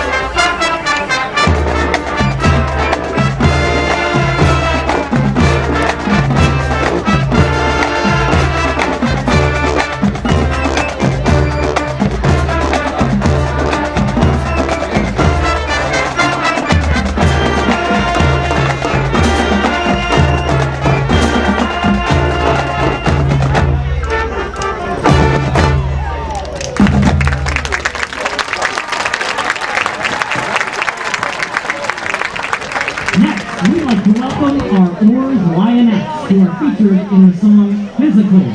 Recorded by Dua Lipa in 2021, Physical became an instant hit. We proudly present our Orange Lionettes as we perform Physical.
Toronto High School is proud to present the 2021 Toronto High School Red Knight Marching Band.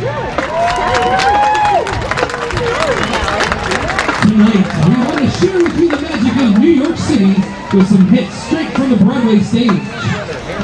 We begin with Mamma Mia. It's not that bad.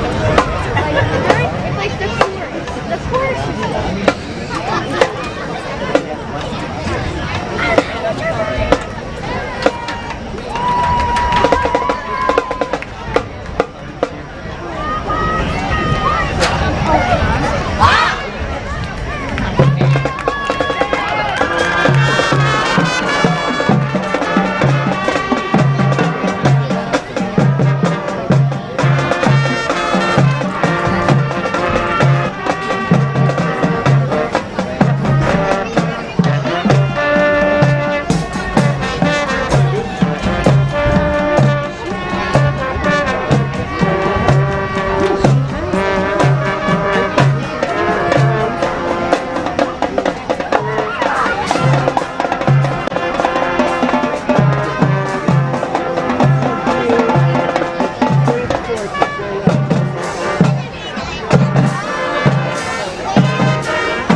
Next up, we present one and some of the Frankie Valli and the Four Season hits featured in this Broadway show, Jersey Boys.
chills with this last song tonight.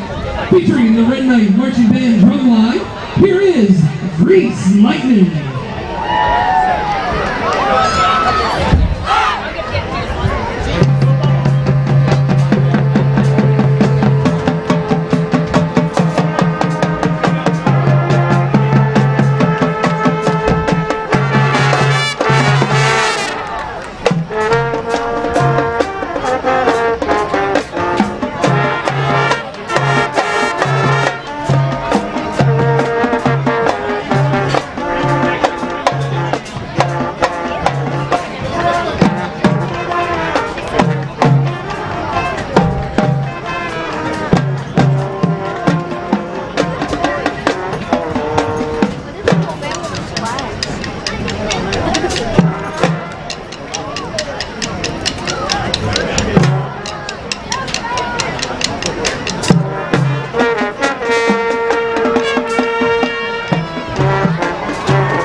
Nicole Walters, and Program Center, Troy Harris. We thank you for your attention this evening.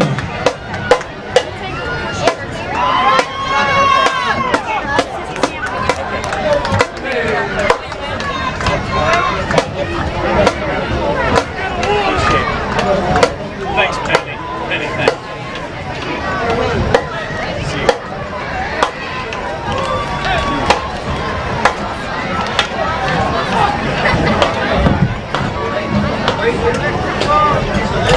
All right, we got your winning 50-50 tickets. Get out your tickets. Here we go, 105678. 105678. If you have this ticket, please come up to the press box. 105678. You are the winner of $575.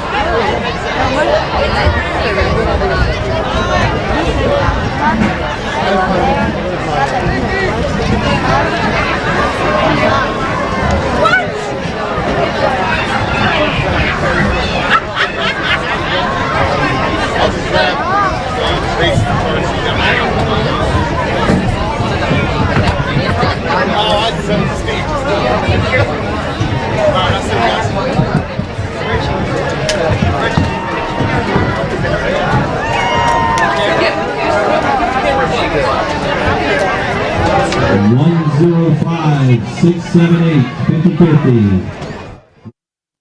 And we're back live here at Clark Hinkle Field. It was a wonderful halftime. And it's really, really nice to see the kids and everything from both high schools, you know, doing what they love to do. And it's always great to see that. And I also got word during halftime that there's a crew party at Manning's afterwards or something like that. I guess he's sitting awesome in the pool right now listening to us. So we truly, truly do appreciate that and appreciate everyone who is listening to us and having fun. And hopefully you're getting a good game. But let's talk a little bit about some stats, shall we? Because so far it's been pretty much all Red Knights right now. Dominic Bowser, 2 rushes for 15 yards. His longest was about 10 yards, and he's averaging about 7.5 yards a carry. Aiden Mick, 7 rushes for 38 yards. His longest is about 16. He has 1 TD on the night, and his average is about 5.4 yards a carry. Avery is sitting at 2 rushes for today. Kinsey, Zane, I should say, so we don't get confused with Zeb, is sitting there with 11 rushes, 45 yards. His longest is 18 yards and a TD. He's averaged pretty much how much time he touches the ball, about 4.1 yards per carry. And, of course, Shane Keenan, he touched the ball twice, 8 yards. And he's averaging about 4 yards every time he catches the ball. In the air for the Red Knights, well, Aiden Mick. He is right now 4 for 8. 35 yards passing. His longest was 14 yards. And then receiving-wise, well, Bowser has 3 for 8 yards. Cam has, they went to Cam 1 time, and also Zane twice. So right now, pretty much, we're doing pretty well for the Red Knights. Oh, for them, it's been a long night, guys. I apologize. For them, for the Orange, they have 12 rushes for 51 yards. And on passing in the air, well, they're 2 for 11 with 4 yards. And is 10 penalties for 90 yards is what we have. That's 10 penalties for 90 yards, Mr. Cephaletta. And that's exactly what we have as we're about ready to get the game kicking off as the Red Knights will get ready to take the ball here to begin the second half. Once again, all of those numbers are courtesy of Mr. Barkus and JJ.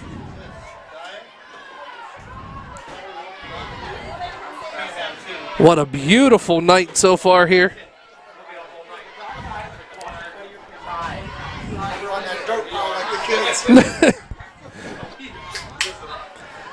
Right here at Clark Hinkle Field, not only is it a beautiful stadium, of course, we have a beautiful night here too as well.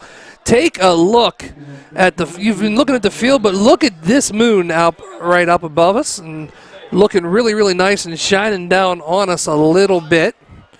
It's just beautiful here at Clark Hinkle Field.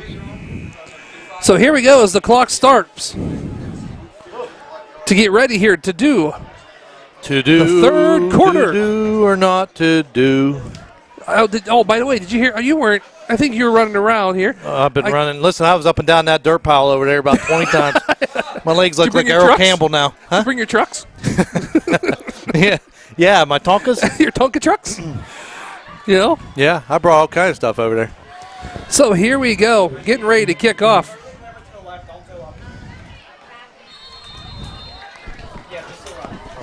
Third quarter. Oh, you did. Okay. And here we go. There's the kick. Picks it up. He's going to take it. He's going to look. He has some room on the outside. If he can get there, that's going to be Zane. He's going to keep his feet moving. Crosses to the 50. Balance. He's going to still go. Crosses it. 30. 20. He's still on his feet until finally he is taken down around the 12-yard line on a beautiful run by Zane. Yes. Kinsey. Zane Kinsey, number 15. Wow, what balance he has. I mean, looks like he's going to go down, and he somehow manages to control his body and stay upright. And then, I'm sorry, did that come through? That was that Pepsi. I'm sorry.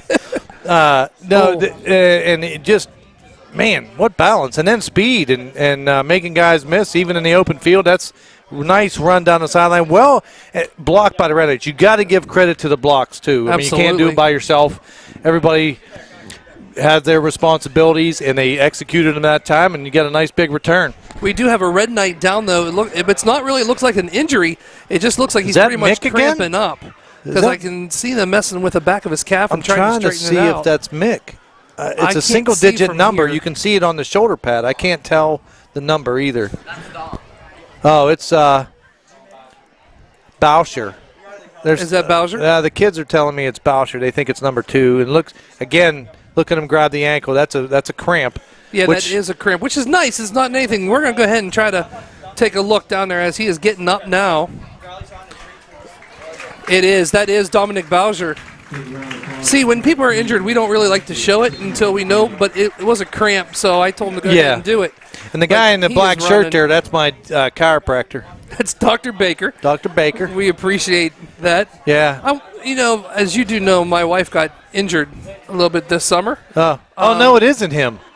I thought that was him. No, that's Orlowski. I'm sorry, that's Orlowski. Mm-hmm. That's Cameron's. Oh, I take it back.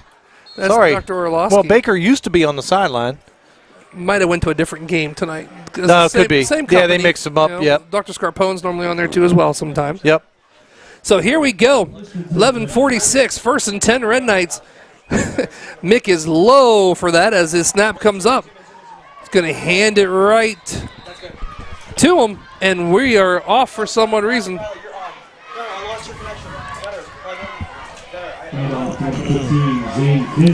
Yeah, I don't know. Lost our camera up top for some reason. Battery die? Oh, I don't know.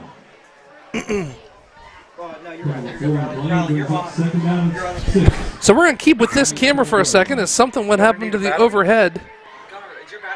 Wonder if the battery died. Is the camera on? Okay. Uh-oh. I'll be back. Go ahead, Seth. Okay. I will take it from here. All right, here we go. Red Knights. 2nd and 6. Quick pass out to the left. Looks like Zane is Kinsey as he loses his footing. I see a lot of those little black particles coming up. He loses his footing in the open field and goes down for no gain. Gets up gimping a little bit.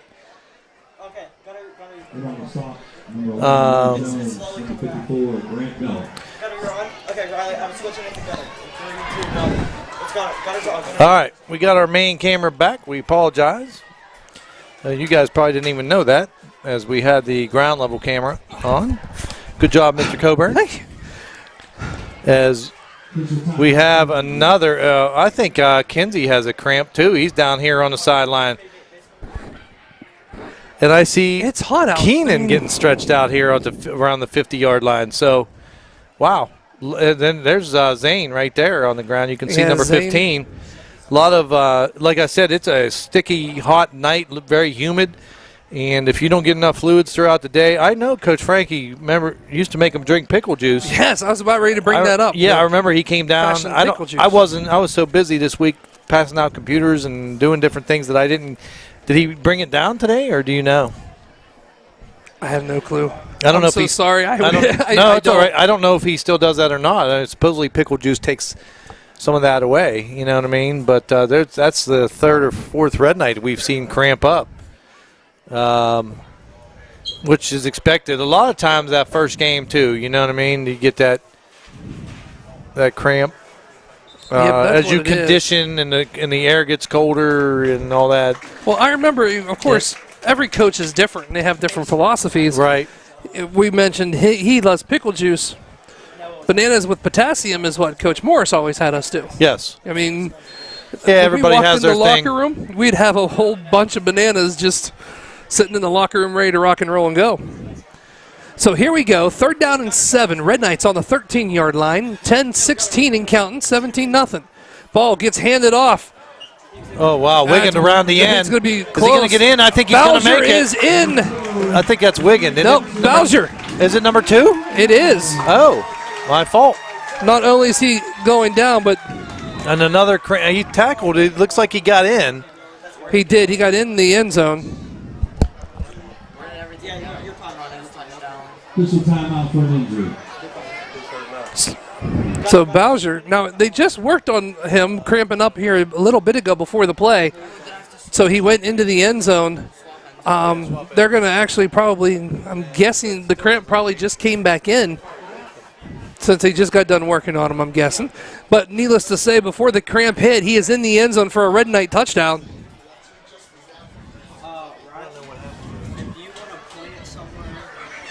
As they are stretching his calf back down there, so it does look like to be a cramp again. I think that's about the 5th Red Knight with a cramp. It is, I agree. I wish I could, but I have a job. Did you have the over-under? Oh, as I was telling you here, Mr. Suffalo, a little bit ago, I got a text message Yeah? that came down and said, hey, after the game, you Suff and the crew are welcome to come to the house as I'm listening to you guys in my heated pool. This is how you listen to Red Knight football. Congratulations on 11 years from Miss Coach Manning, Dave Manning. We appreciate listening in the pool, chilling, and what a better way to, if you can't make it, be in the pool. Yeah, but he also said something about his butt there. We just can't say that on the air. He's just, nope. And I was going to just kind of avoid that comment, too. Yeah, but I can't let that go. I you know me. I can't let that go. I'm not going to say it, but I think everybody can probably piece 2 and 2. Uh-huh. Right? Uh-huh. I agree with you. As Bowser makes his way to the sideline. Luckily, like you said, it was just a cramp. Anyway, good play. Get him out there, get his speed, let him take advantage of that speed around the end. Well sealed by the Red Knights holding their blocks, and he does the rest, gets around the end, turns the Jets on up the sideline and into the end zone for the 3rd score of the night for the Red Knights. Which means they're going to bring Keenan out to kick the extra point. Keenan right now is 2 for 2 with extra points. There's the kick. Blocked. It looked like it was blocked. And a flag comes flying in late. Well, here comes Keenan gimping. I'm telling you, the cramps are going. Looks like he's going to stay in. I don't know what where's the let's see what he calls. I see him in the center there. They're kind of huddling up. I'm wondering if they're going to, I didn't see anyone run into Shane, but I could be completely wrong.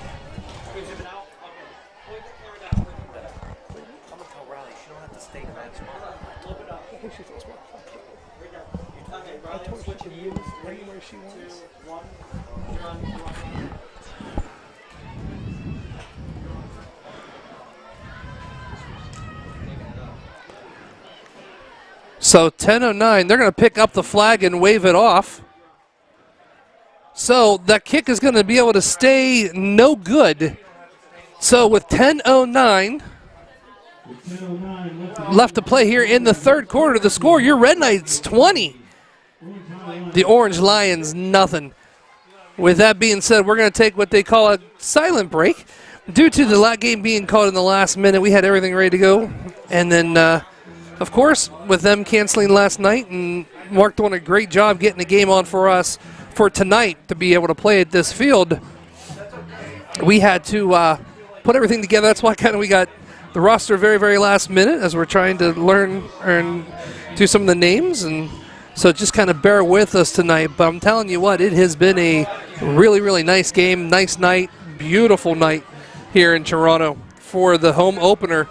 Next week, well, the Red Knights are on the road. We'll be on the road too as well, as we'll travel to Belair on Saturday. That'll be a noon kick.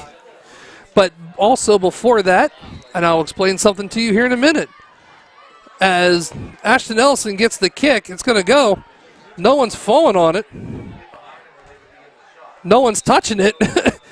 It didn't really go 10 yards, so I'm shocked the flag is not thrown.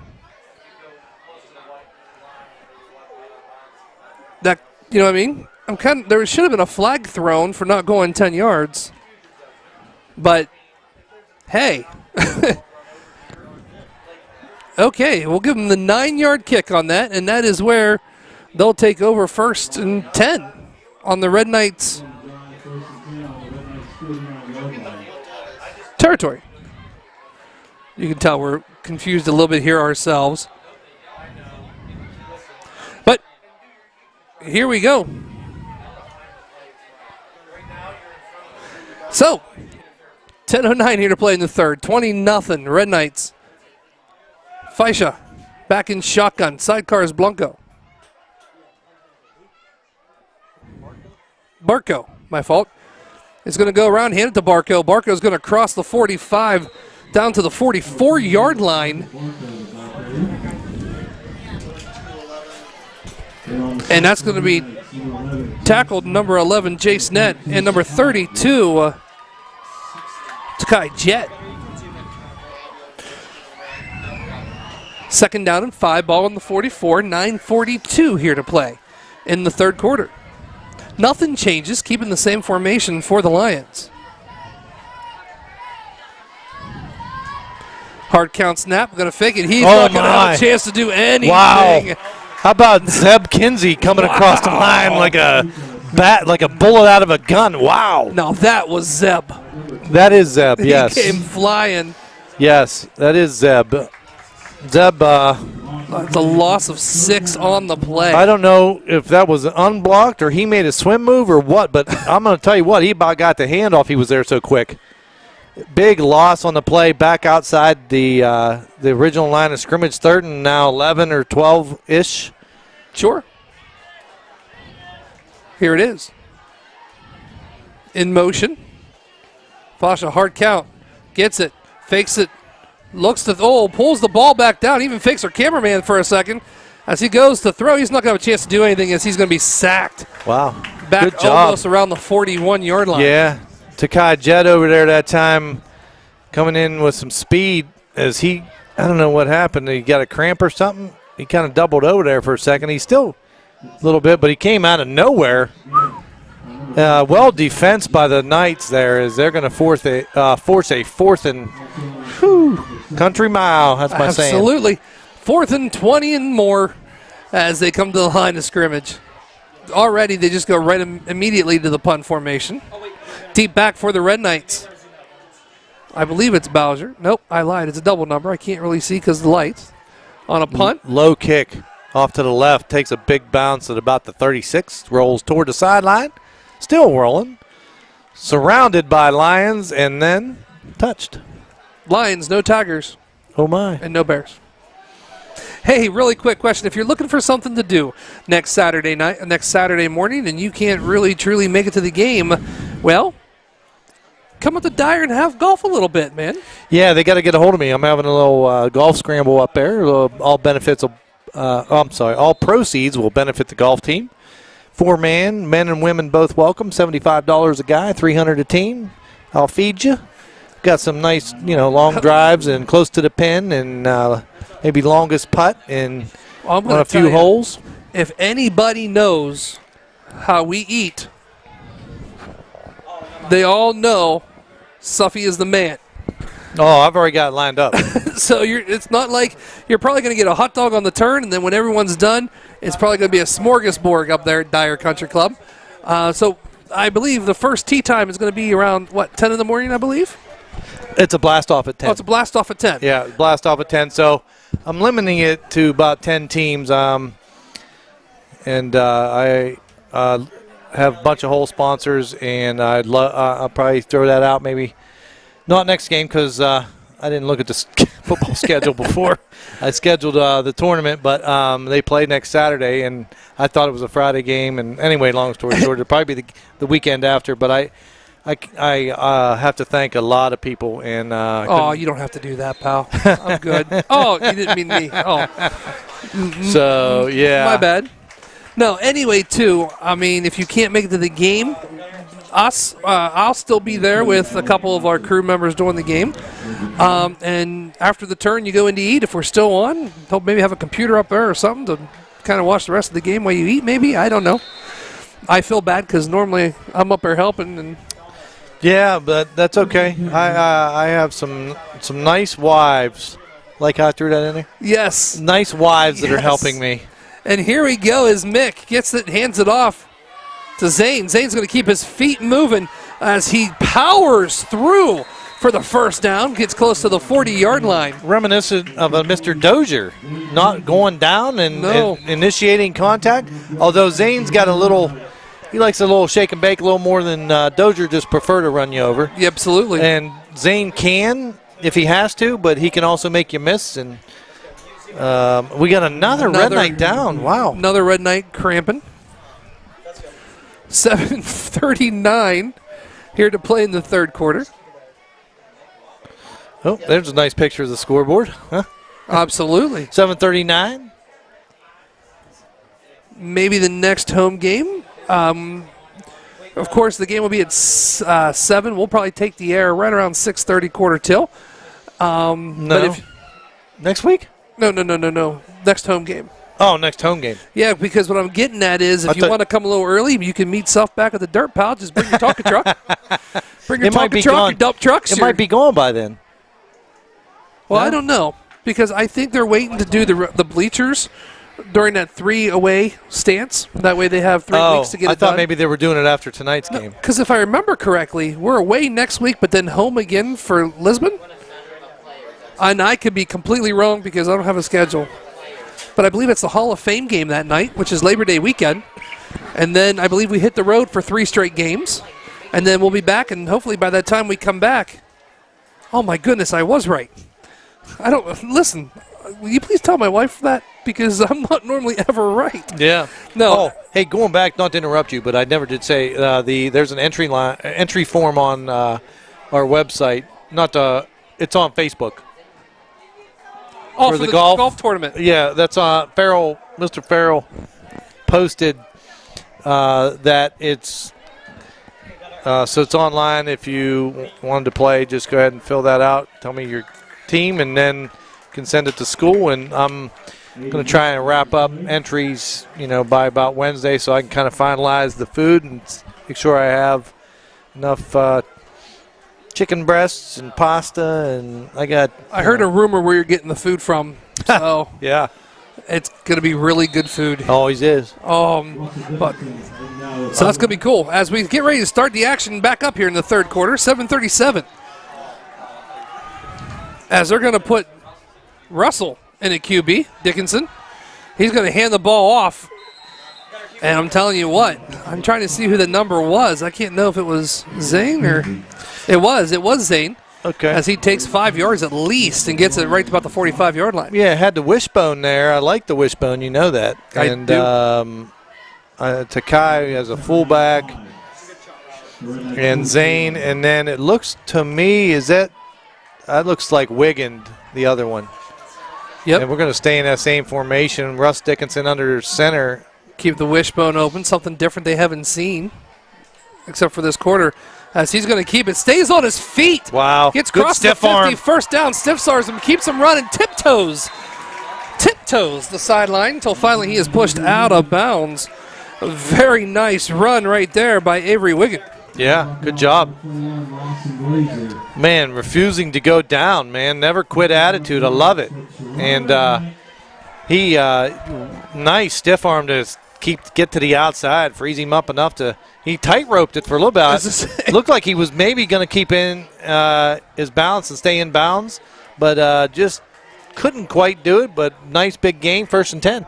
Fancy footwork as Red Knights are looking. Here we go. Keenan in the backfield. Zane, they're going to hand the ball off, I believe, again to Wiggin. It's Cam Baker. Yeah. As Baker goes to the sideline, steps out right around, I'm going to say, the 28-yard line. Yeah, that's that little sneaky handoff on the inside.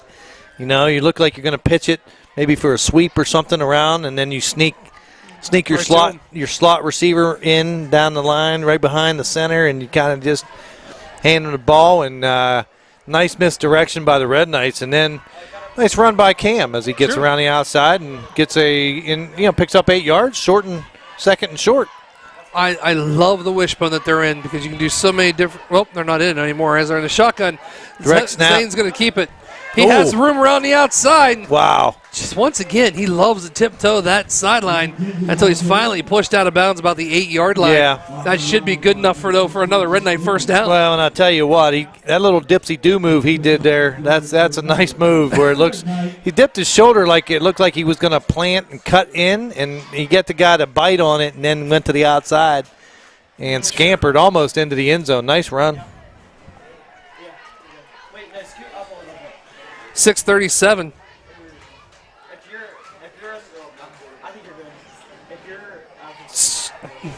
Going to snap it off. There was a little issue. Yeah, I'm not sure.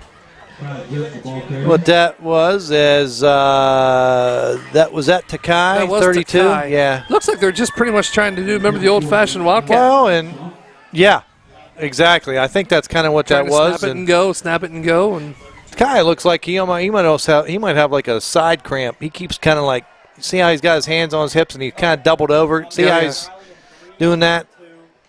I mean, we've got a lot of Red Knights battling that right now. 6:01 here to play in the third quarter. There's that. There you got Zane there as your quarterback. Zane, Direct gonna snap. fake Oh, it. He has a wide open flag on the play, but he's going to go into the end zone, and they're going to call touchdown. But I think it's going to come back. Yeah, let's see. Hey, get Riley to zoom in on the guy in the white hat. It looks like it's going to come legal procedure against the Red Knights. Stay with him. Stay with him. Go ahead, Ty. So here we go. Here we go. We're going to get a false start on the Legal Red Knights. formation against the Red Knights. Legal formation. So that's going to back them up. There's the whistle. Puts the ball in play. 5:46.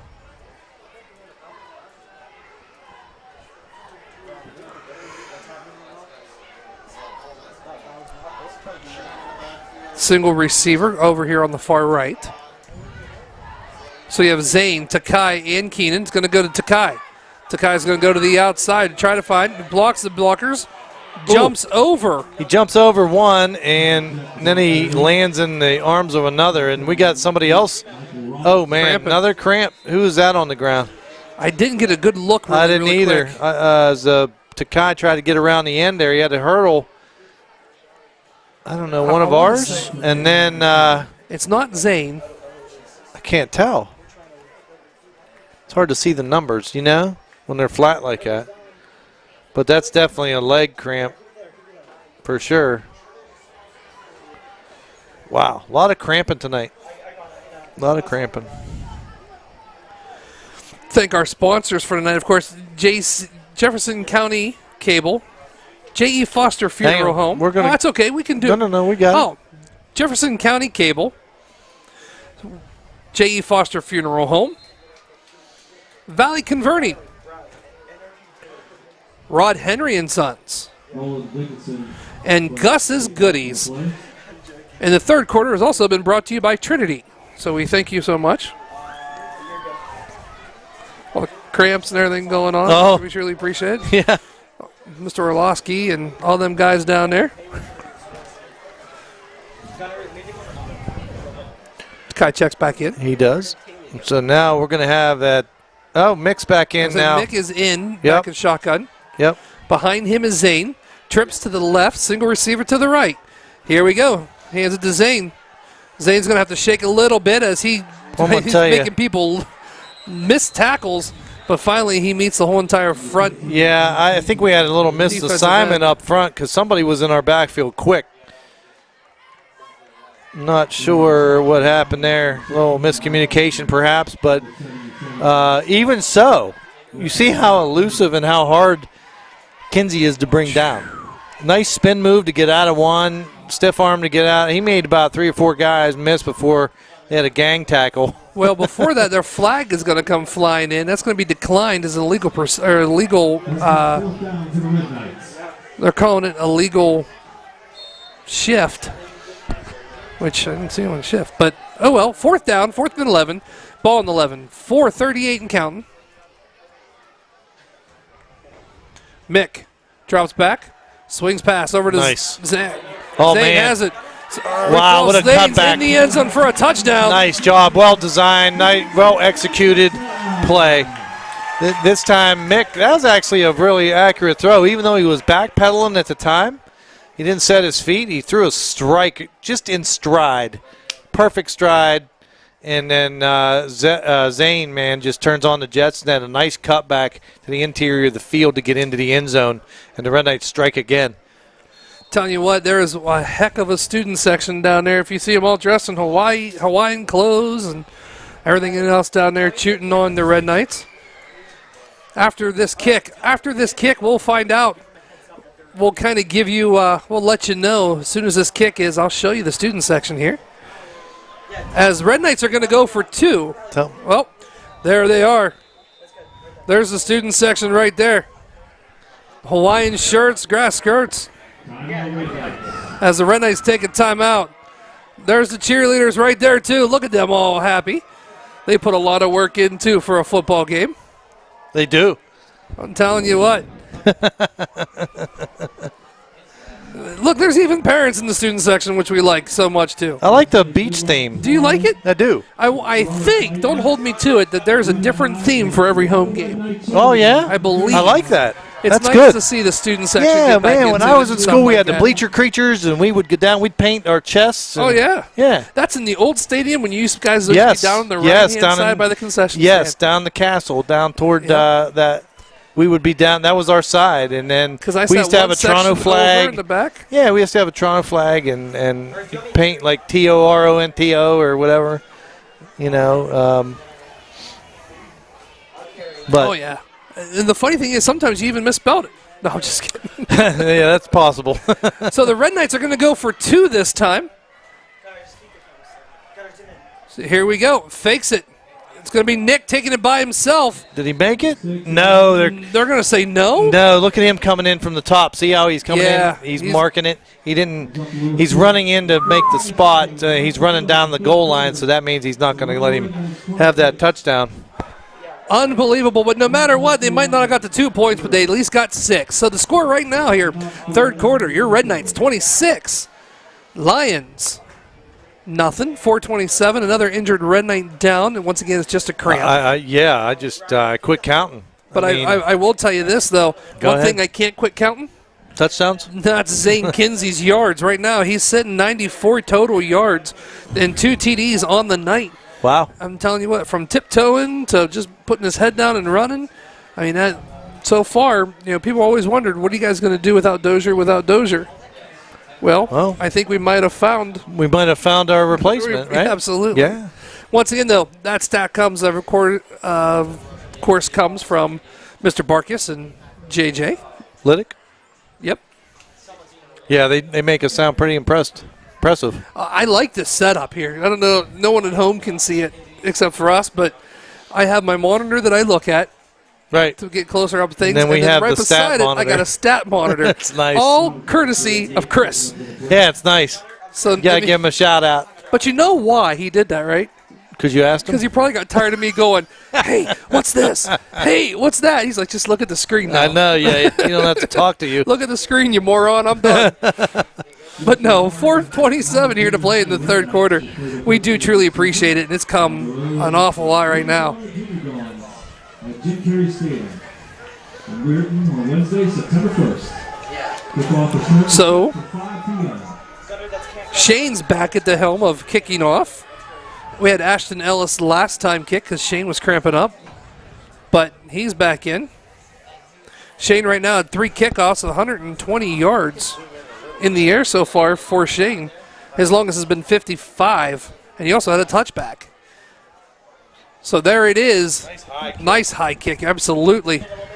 As he's going to kind of duck over one tackle, keeps his head down, and he's going to get tackled right around the 31 yard line of the Lions. So that's where they're going to take over 1st and 10 with 4:17 here to play in the third quarter. 26-0 Red Knights.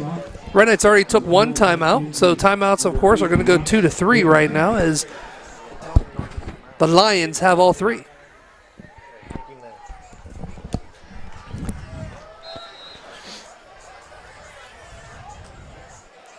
First and 10 Lions on their own 30. Red Knights coming out firing on all cylinders tonight, huh? I'm telling you what, it's been a really good game. Some It people has. were worried because they heard that there was Division 4 coming in. Right.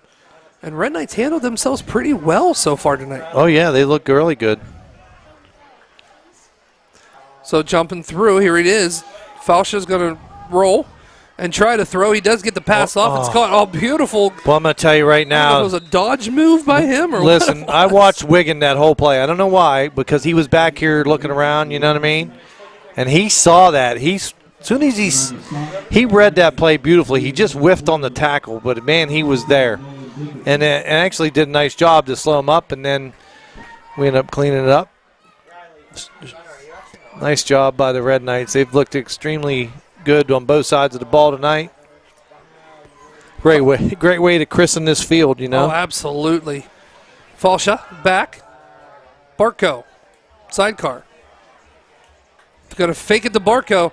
Falsha has to run around because he's getting attacked right now, and he's not going to have a chance to go anywhere. I think that was down. Zeb. Was that Zeb, Kinsey? I believe it was. I think so, too. He's playing that defensive end, and he was in that backfield again. And you could tell Hatch he wasn't ready for that. No, and they're going to have to take a timeout. Yeah. No, we are. We are? It looked like we were cramped. I don't. They blew the whistle. They We're did. out. Let me see who they take the timeout from. Honestly, it doesn't look like there was a timeout called. Oh, okay. I think it was going to be a cramp again. Right. It looked like to be number 12 for the Red Knights. It looked like it was Zeb who cramped up a little bit Well, as he's they're taking got- him off to the sideline to Yeah. work on his legs a little bit. I don't know what they're doing. He's got a cast on his left arm. He might have got a stinger or something. It Oh. looks like they're kind of. And we're going to get an offsides. Looks like he might have got hit in the head or something. They're kind of working on his upper part there. Upper He's trying to extremity. get his helmet off nice and easy before. There you go. Well, you know what? Maybe instead of it was Zane, maybe it was Zeb on that tackle. I said Zeb. Did you? Yeah. I thought. Listen, it's going to be a confusing with the brothers. Some Yeah. say maybe he went to lead and something happened that way. You know what I mean? Yeah. On the tackle. So here we go. They're going to fake it. Fasha is going to take it right up the middle. He's going to fight for the 45-yard line and still not go down until finally here comes the. But they're going to get a first down. I He can't. is. I don't even know how many that is. They haven't had a lot of first downs. They got a big first down on the very first play. Well, very first play from scrimmage for them, and way back at the beginning of the game, you know. And then Red Knights have done a nice job defensively, really stopping most of that tonight, as they waste no time getting to the line of scrimmage. Fatsia in the shotgun formation. We got split receivers this time. Motion. Yeah, we got motion. There's the hard count snap. There goes Barco. He's going to kind of spin, doesn't get to the 50 as he's stopped short. He's up there, though. Stopped short. Yeah, I had a little flashback there. You ever Uh-oh. see Coming to America? I have. When he first meets Akeem's mom, he goes, "Hey, Ola. Hey, Avion." Yeah, that's what you did. Barco, Barlow, whatever. You were like, you know. Couldn't find his name quick enough on the roster. Yeah, right. Here we go. Fascia. Shotgun, waiting. 5 on the play clock. Barco There you go. gets the carry across the 50. Keeps him fighting probably all the way down to about the 48-yard line. He's going to be shy of the first down, maybe about 2 yards to bring up third down and about 2. Yeah, they're going to give him credit all the way to the 47, so that'll bring up, yeah, like you said, third and short, and short 2 as the time keeps a rolling here. Still got one more quarter, though. Doesn't seem like This it's has been the dragging a little bit longest third tonight. quarter. Well, with all the cramping and Oh, yeah. you know, that takes time, and I'm not complaining because it's Friday and I can sleep in tomorrow, but It's true. it just seems like it's starting to drag a little, yeah. 50 seconds here to play.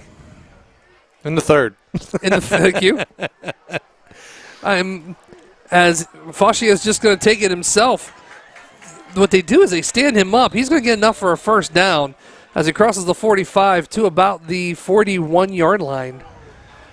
You're sitting there talking, and I have a masseuse behind me. Yeah, Rubbing my back. Yeah. Aren't you? I see that. I might fall asleep.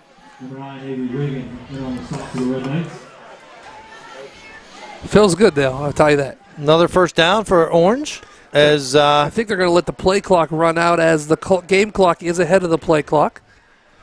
So they're just going to go ahead and let the game clock run out, and we're going to go into the fourth quarter, pal. well, they may get this one off. They Nope. are not. No, I saw him looking. Saw the coaches looking at the game clock, and the quarterback was looking at the play clock. Just realized kind of all that fun stuff. So that's going to do it. The end of the third as we go into the fourth quarter. Right now with the score, your Red Knights 26, the Lions nothing. We're going to take a short, quiet timeout for a minute as you take a look at the wonderful pictures from the crew.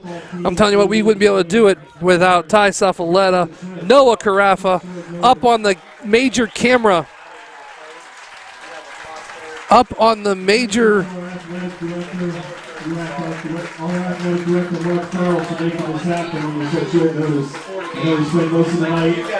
I'm sorry, I was trying to listen to what they said. I apologize. I apologize. Oh, okay, so let's try this again as I was listening to the announcement to make sure I didn't miss anything. Ty Safaletta doing the switching of the cameras back and forth. Noah Carafa keeping the score and clock and everything else. So the lower third that you see right there going strong. Gunner is on top of the roof giving you the high camera. And Riley Fisher, who is brand new tonight. And I think doing a wonderful job. Our first female staff, right?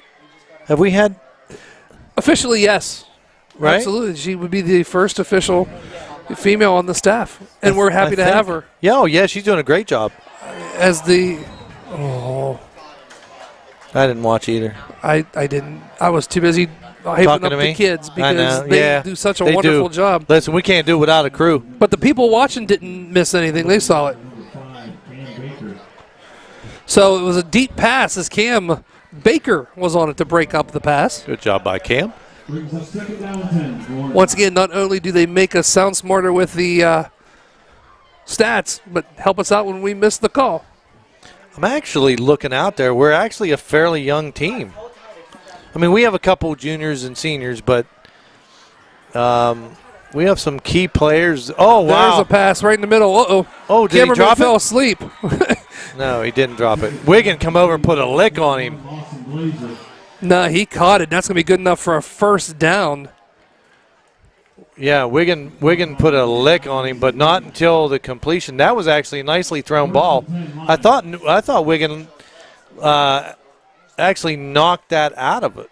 But the way the kid fell, I thought maybe caused a fumble, but he did not. As here he is again. This time they're going to hand it to Barco. Barco's going to go around the end. He keeps his feet moving. He gets down to the 5-yard line and takes a hit. Yes, he did. Red Knights doesn't matter. That's good enough, though, for a Lion first down. It is. It is. But the Red Knights are hitting. I mean, it's not just going to be a walk in the park there. You know what I mean? Absolutely. Hi, that's dead. Oh, no, I'm sorry. The one in the corner was dead. So here we go. First down, first and goal, Lions. 11:15 to play in the fourth. 26-0. Oh, Gunner, zoom in.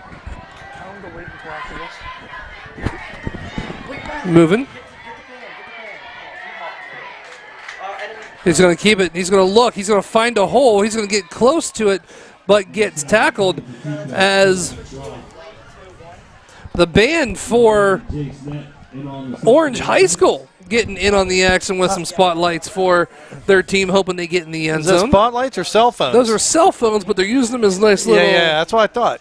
Spotlight type deals, which is really, really cool. I do. I like it. It's like almost like being here for the fireworks, and you know what I mean? Remember the ground effects that we used to do? It is true, as if you stop and think about it, here's the handoff.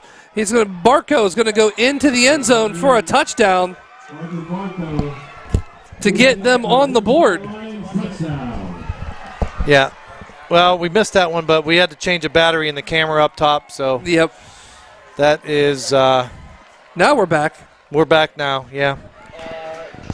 As he gets into the end zone, looks like they're going to try to go ahead and kick a field goal as number 21, Larson Bilzer. So the first score of the night for Orange comes at the 10:23 mark in the fourth. As foul shall be the holder. I'm sorry, pal. No, I'm done. The snap, the hold, the kick. It is up, and it is into the woods. Good. So with 10:23 here to play in the fourth quarter, the Lions get on the board with the score 26-7. Really, really quick here as we are getting ready to get ready for the kickoff and everything. You know, we thanked our sponsors, and we really, truly couldn't do it without them. But for this game here, we also need to thank some people, because without these people, this game will never, ever go off tonight. One is our AD, Mark Farrell. Oh, yeah. Who busted his behind to get a game here on this field tonight. As did Coach Frankie. As did Coach Frankie, like you said. He was my next thank you. Oh, I'm sorry. That's okay. I'll be quiet. No, you're fine. No, I'll be quiet. As, you know, Farrell got the call last night and was on the phone. Coach Frankie, we need to thank him because he was on the phone calling different schools too as well. We also really, truly need to thank Orange High School for driving that 2-hour drive down here to us. For sure. And, of course, their band, who was wonderful too tonight. 6 buses. What? 6 buses to bring a band in. 6 buses to bring a bus? To bring the band. To bring the band here? Yep. Wow. So 150 or 100, I think they said 140 members of the band. Wow. So, you know, we truly appreciate not only, you know, the football team coming down, but also the high school marching band for taking that 2-hour trip. Yeah. I was talking to the guy who announced it. I don't know if he's the announcer or the director, but he says, so nice to see another band. As there's a squib kick on the kickoff, but covered by the Red Knights. Yep, fall down. Mm-hmm. He said because for the last 18 months, they've been just doing home games with COVID. That's true. And nobody really traveling, and it was nice to see another band at a football game. You know what I mean? Absolutely. You know, it's great when people can get together like that at the very last minute, come up with a game plan. It is. But, you know, we also had a plan B plan, too, for tonight. We did. So, I mean, would have been a lot shorter than what we're doing now. Absolutely. As it was just going to be a meet the team night. Yeah. But we're just glad to be in this booth calling this game on a great night. Yeah, it's still sticky, though. Oh, it's muggy. Still muggy, yeah. So here we go, 10:23 in the fourth, 26-7. They're going to hand the ball off. He has some room. He's going to try to get to the outside. He got a good block. It is. He's going to keep it, try to go back up. That's going to be Zane. He's going to stay on his feet again. Tiptoes a tiny bit. Yeah, he's going to. Finally goes out of bounds. That run there takes him over 100. Absolutely. And then some. Nice job. Matter of fact, he said you got to give credit to these guys down here for blocking and letting him get around the end. I thought he was going to just – they sealed that really nice, a double-team block to get him around this end, and I thought he was going to turn the Jets up the sideline, but they recovered, made a couple nice moves, and big gain on the play all the way down to 25 of Orange. Well, look at the big guys up front. Fancher, and you have Ashton Ellis. And on the other side, you have Lumpkin and and Jace takes the carry and gets hit right at the line of scrimmage. And driven back about a yard. That's one of the ones you don't really see. I don't know. That was head-to-head there. Uh-huh. You know what I mean? That was one of them collisions, boy. As I think Jace came off, if I'm not mistaken, or did he go back out? I'm not sure. Yeah, I'm not either. Congratulations, though, goes to Zane for his first 100-plus yard rushing game here as a Red Knight. 17 carries for 116 yards. So congratulations on your first 100-yard game here as a Red Knight. Red Knight's got a scramble, 4 on the clock, play clock, and they get it off. Get it off. Little miscommunication. It is communication, and that was a busted play from the get-go. It looked like Wiggin and Mick kind of ran into each other. And then Mick tried to throw one downfield, got batted away, and so at least we didn't lose yards because that looked like we were going to lose 3 or 4 or 5 yards. And so now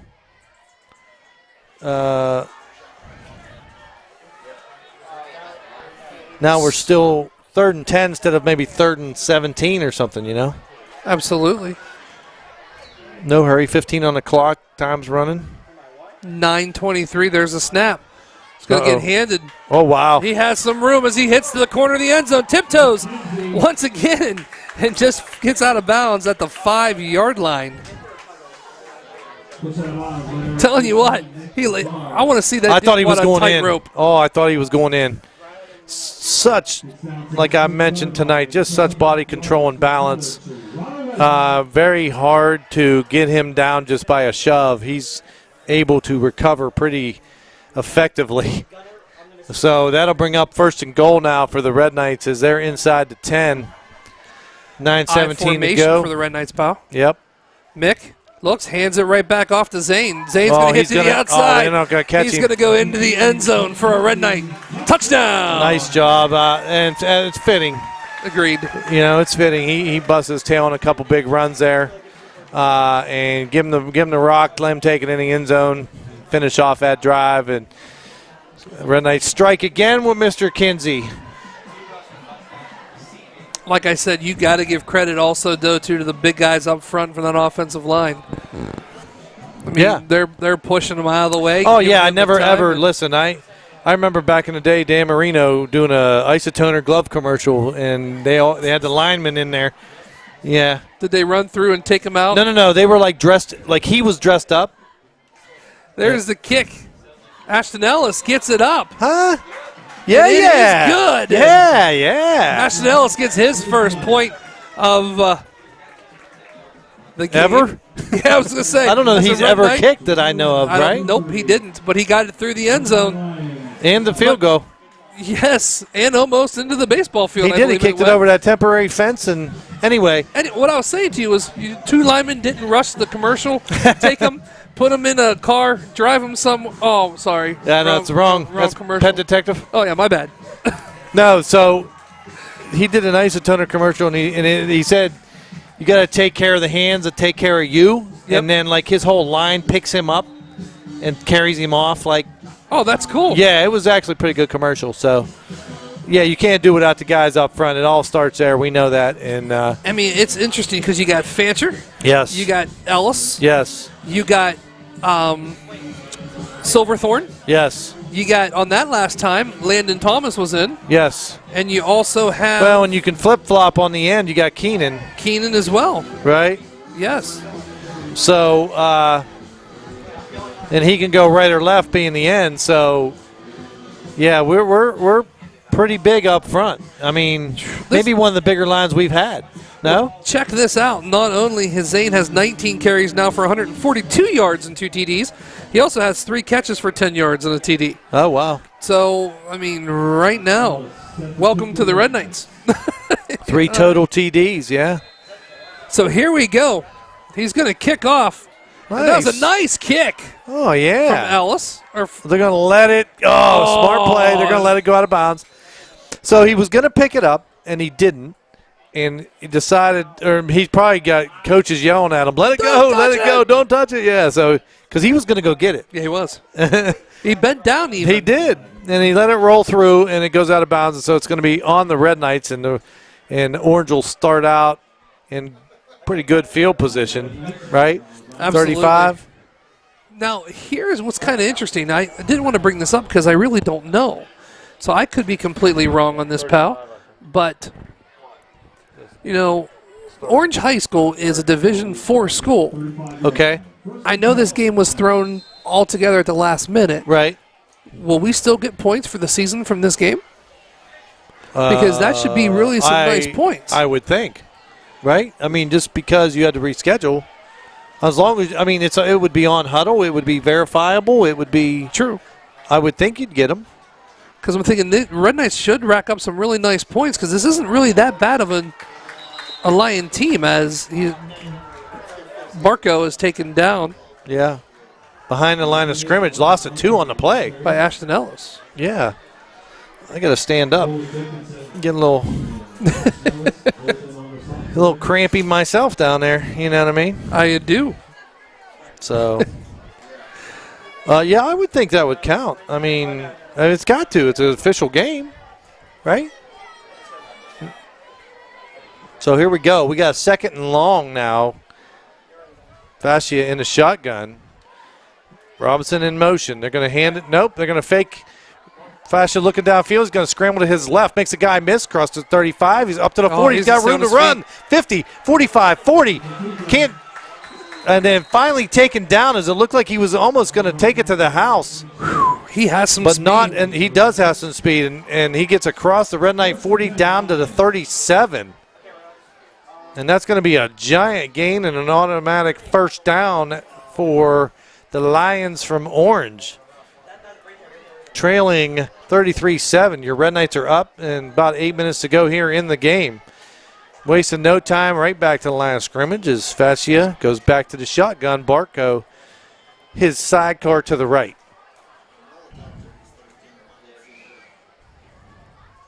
So here we go. Fascia looking to throw. For some odd reason, Floats it just one over the head. did it incomplete. For some reason, did it just kind of seem like slow motion on that play? Like It did. everything slowed down? Yeah, it did. Oh, man, good luck trying to pronounce number 3. That's who that was supposed to, and I thought my name had a lot of vowels in it. Mir Fendereski. Yeah? That's how you pronounce it. How do you know? I asked before the game. No, did you really? I did. Man, that kid would take 20 minutes to fill out the ACT. You know what I mean? I mean, it took me 5. So here we go. They're going to hand the ball off. I think Barco's going to fall all the way down to about the 30-yard line. Brings it short for a first down. Probably about 3rd down and 3. I'm not kidding. There's 20 letters in that name. But did you notice what I didn't say? I didn't say the first name. I didn't even look at the first name. I was still concentrating on the last name, trying to figure out how to say it. Because I wasn't really sure how to. Yeah. Well, you did a nice job there. I take back every tease I ever did to you. Don't. It's going to come later in the season. I know it. 7:06. Here we go. Fascia. Shotgun. Looks. Going to hand the ball off. He's going to have some room. He's going to try to go to the outside, but he's going to get hit.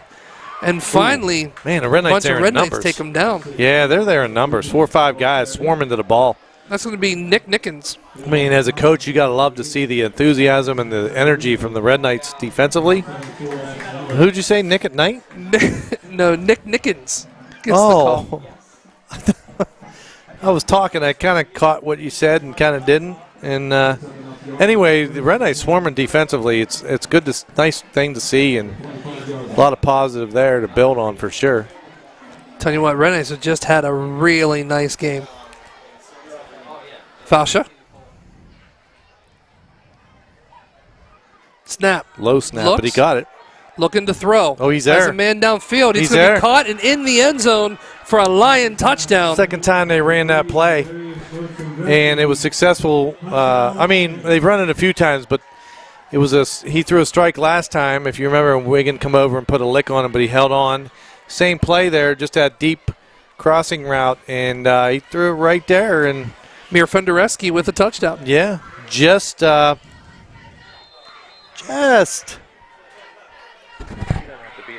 Threw it. So here we go. Set to kick the extra point. There's the snap, the hold, the kick. It is up, and it is no good. So with 6:18 here to play in the fourth quarter, the score, your Red Knights 33, the Lions of Orange High School 13. All right, so At this time, pal, let's go ahead because once again we couldn't do without these people, especially some of our sponsors. They are without them we wouldn't be able to do this. Trust us. And I'm talking about J.E. Foster Funeral Homes, right there. Numbers 5372 something. Also, Jefferson County Cable. The crew down there is just wonderful. Listen, we truly thank them. They have really taken our broadcast to another level. We couldn't do it without them. No. You know, we started out with just radio, and now we're all the way on the local channel like our own. It's kind of crazy. Also, Valley Converting, another gentleman who doesn't get enough credit for everything he does. Supports for everything in Toronto. Rod Henry and Sons, 537-1053. Call them for all the plumbing needs. And Gus's Goodies over there in Weirton. Donuts galore and all the delicious, all the pastries and stuff that you want. People said one time I was doing something and they went, what do you do? And I said, nothing. Gus brings me donuts every morning at the radio station. I do nothing. But we truly do appreciate it. As a squib kick comes down, a beautiful squib kick. It does hit a Red Knight, and they are going to fall on it right around the 25-yard line. Heads up play that time. It looked like it was touched. Yep. Logan Sloan ran back quick to get on that one and make sure it wasn't a turnover deep. And the squib kick by the Orange, and Red Knights have handled it. So the Red Knights, of course, go on the road next week. Looks like we may get some substitutions. I see Russ going out there. The question is he in there? I see Keenan on the sideline. I see this is a good opportunity. You're 33-13 with 5 something to go. Get some young guys some PT. We do have a couple veterans, though. I see Fancher still out there and Ellis, some of the line, but looks like some of the key positions have changed. The receivers, the quarterback. Preston Rice looks like he was on the line. Yeah, and I'm trying to see who do we got at tailback there. Is that 18?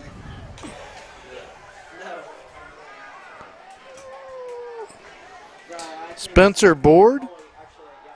Yeah, that is who that is. Spencer Board back in the back, number 18. I don't know what they're doing. They're discussing some things with the official. Yeah, not totally sure. Oh, they put 5:50 on the clock. Oh, okay. That's what it is. So, Red Knights are far out over here with the Twins. Yeah, all the way on the sideline. But they're going to hand the ball off, and it's going to be, like you said, Spencer Board who gets it and crosses the 40 on a really nice run for his first run of the year. Yeah, Young in there getting some PT. That's good. Nice, hard run. He's pretty quick. And then lowered his shoulder and got that extra yard or two after contact. Nice job. So Red Knights, like I was saying, Red Knights are going to be on the road next week as they go to Bel Air for a 12 o'clock kick. Then they're back home for the Lisbon, which is a Hall of Fame game. And then they're going to do the 3 road tour as they finish the bleachers and stuff here from Buckeye Local, Lakota, and then Edison. Wow, Lakota's going to be a drive, eh? It is. All the way up by Kalahari. Little step, but Board's going to take it and then go down. Looked like a little bit of an issue with the snap. Not Roland totally. had it. Yeah, a little timing issue there. But I tell you what, that's Zerboval that was in there quickly for Orange in the backfield and smelled that one pretty quick. I'm sorry, I wasn't listening. Who'd you say? Zerboval. Zerval? Something like that. I tell you, this team may have the worst, like the hardest names to pronounce, like top to bottom, like because that many kids. All right, here we go. Dickinson under center. There's a snap. Oh, going to be handoff right side. Spencer Board met at the line of scrimmage. Will fight to get back, maybe pick up a yard up to the 40-yard line, and he'll get tackled there. I see you got more stats. I do. It looks like final numbers coming out for Zane tonight. 217 yards and 3 TDs. Wow, total yards. 217 total yards? Yep, 10 yards receiving with 1 touchdown. And then a bunch of yards on the ground. Wow. So 140, 150, what'd you say? I wonder, I'm looking, I just noticed it too, I'll tell you in a minute. As we got another handoff right side, Dickinson hands it off to Spencer Board. 42. Gets hit behind the line of scrimmage, going to lose 2 or 3 on the play. Going to bring up a punting situation as the Red Knights will have a 4th and really long. Down to 3:38 to go in the game. I just happened to notice, because you're talking about Zane, and I was looking down as you were doing it. I happened to catch his brother, Zeb, who has his shoulder pads off. Obviously not going back in the game. I don't know. The way they took that helmet off, you wonder if he got hit, maybe a little dizzy, check concussion protocol, who knows. Absolutely. So hopefully he's okay. And everybody that was cramping, he was in there hard on that tackle. He put his head down and went right after him. I mean, most of the guys are cramping. That was a little bit different. I just watched him sitting over here, and then how our trainer was holding his head still while they were trying to unsnap it. And, so that anytime there's just a lot of clues there that maybe that they're looking some kind of injury up in the neck area, the head, whatever. But he's standing there. He's not like sitting back there. He just doesn't have any pads on. And everybody that's hurt, I know Tremendous wants to be out there. I mean, he's been hurt and he's a senior. They say he's been doing extremely well. A lot of the players are playing, practice has been looking good. So Red Knights look good tonight. Fourth and 16. Keenan set to punt it away. 3:38 here to play. 33-13's the score. Oh, There's the punt. nice high punt. Cameraman lost it in the air, but we got it back as he's going to look at the speed. He's going to run it, try to get on the sideline. He's going to finally go out of bounds right around, 36-yard line? Who's he? Who's he? Yeah.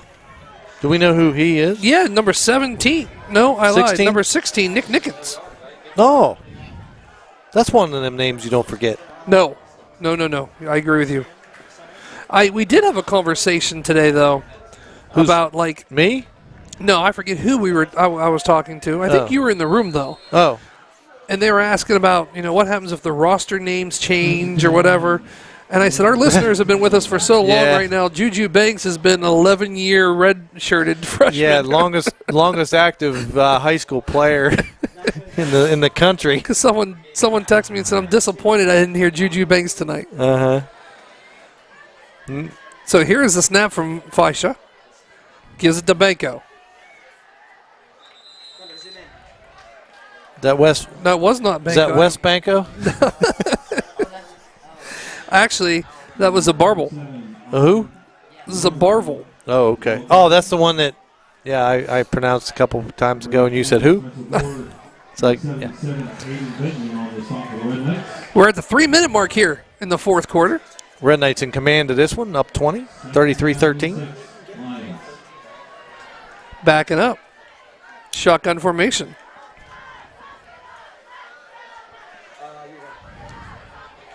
There's the snap. Going to hand it off. He has a hole. He's got room.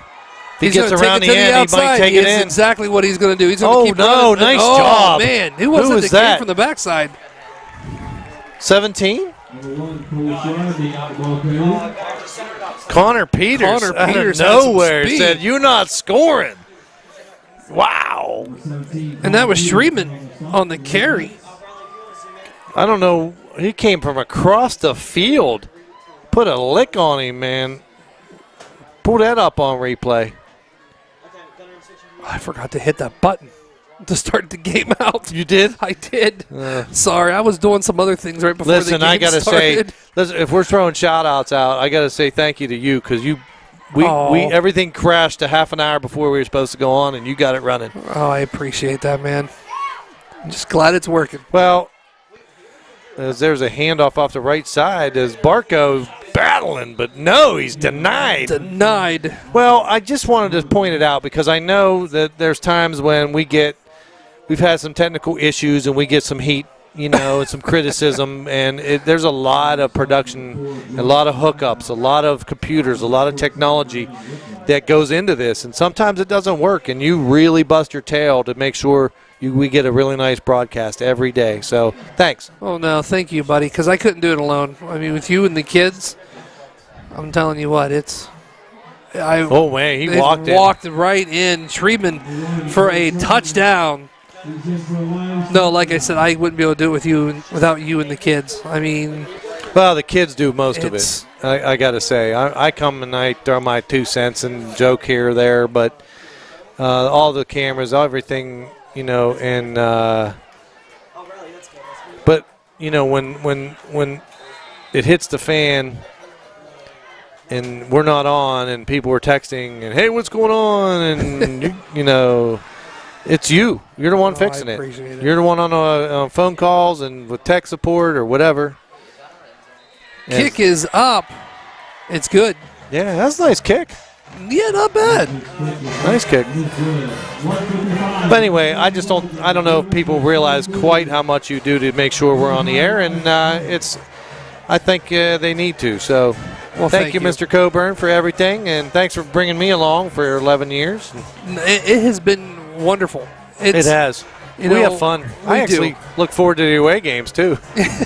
We like to go eat, and kids have a good time, and we take care of them. And this year, with COVID, we're able to go again. There were some schools that we weren't able to go to last year because of all. Yeah, pretty much all the away games. Right? I mean, we pretty much Well, at home. we went to a couple away games, but We did? not as many as we should I have. don't remember going to any. Oh, we went to one where there's bullet holes in the press box. Oh, that's right. That's right. In Youngstown. Yeah. That's right. I felt bad. I put Barkus right beside the window Yeah, where that the was bullet a- holes were at. That was a rough one because we stopped at Mexican on the way up. Yes. I will say the My crew 50-year-old body and Mexican sometime, you know. I will say though the crew, does not go without eating, No, we take care of these guys. and we do. Yeah, and we appreciate them. And I wish we could do more for them for the fact that pretty much all they're getting out of all this is a bunch of service hours and, and free dinners and a free dinner. Yeah, nice job. nice They're job. following on Is it. that Ashton? I believe it was. Ashton Ellis? I think it is. It is Ashton Ellis. He gives you the little point. Huh? How about that? We got it. It's a first down Red Knights with a minute 54 left. Linemen don't get to do that too often. Listen. He took advantage of that. As a former lineman, do it all you want, man. Enjoy it. Yeah. No, it's, they do so much, and we truly appreciate it. Yeah. Yeah. So we got a minute 54. I would think this one. I'll tell you what, though. It's a 2-score game. Minute 54. Crazy. You still got to take care of the ball. Now, they have 3 timeouts left. I don't think and so did they just anymore. call one? I think they did. I think they did. I think they just called a timeout, I believe. I believe we're back. We're both at 2 now. Yeah, I think they just called a timeout, so. Yeah, each team has 2. That's kind of costly because ball's at midfield, right? But, Absolutely. I mean, if you, say, get a 3 and out, score fairly quick, onside kick, so you want every timeout you can, and the clock's not running on the first play. True. Very They true. just kicked off, so now you burned a timeout. But, okay, we'll take it. 154. Both of them right now are 2 timeouts apiece. 33-20. Cheerleaders, bands, stands, pumping, jumping, and having a good time. So here we go. Red Knights come down. Stacked Twins to the left.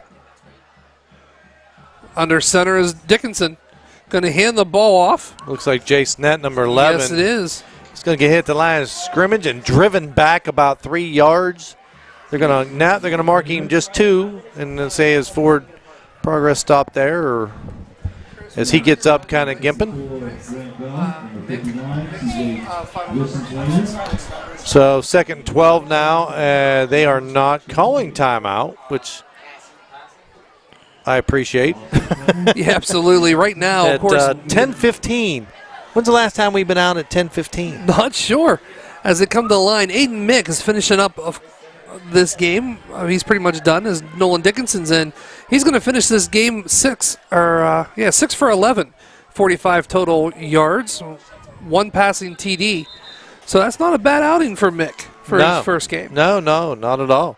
Listen, I mean, top to bottom, we could name a bunch of players that had great games. Absolutely. I mean, and that's why you're winning by 13 points over a Division IV team. You know what I mean? Absolutely. So, ball's at midfield. We're inside a minute now. I did get a question when I was talking about, the points and different things like that. Oh, yeah. I couldn't see why it wouldn't count. I agree. I agree. All right, here we go. I formation. Russ Dickinson under center. There's a snap. He's going to take a knee. Take the knee.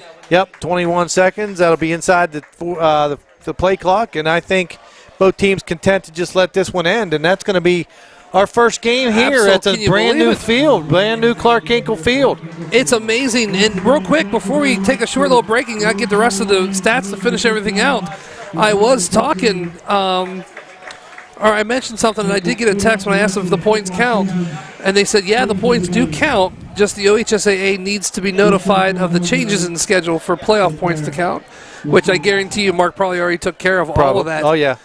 But as the two teams are in the middle shaking hands, we have come to the end of the game right now with the score. Your Red Knights 33, the Lions 20. We're going to take a quick timeout here just to look at the...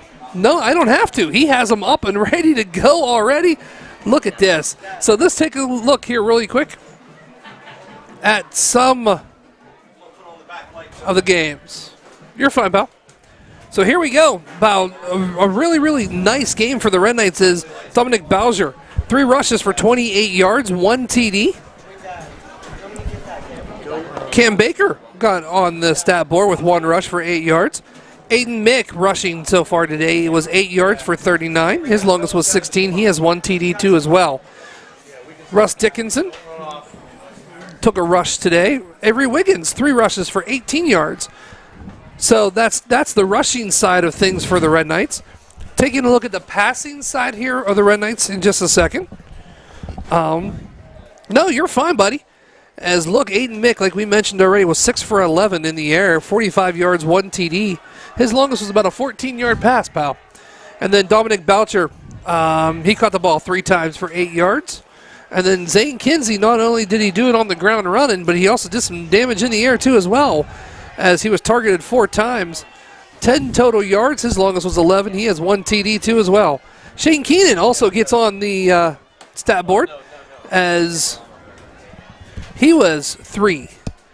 Caught it 3 times for 27 yards. His longest was 14.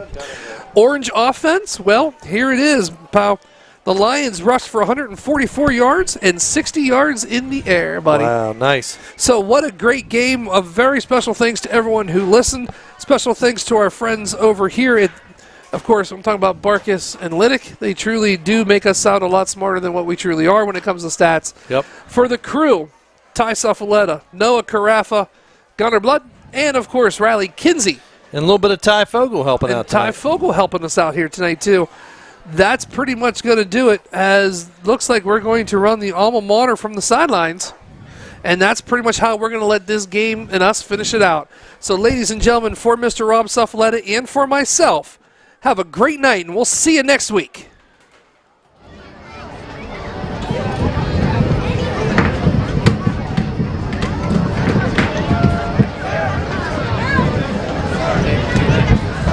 Two, big stats.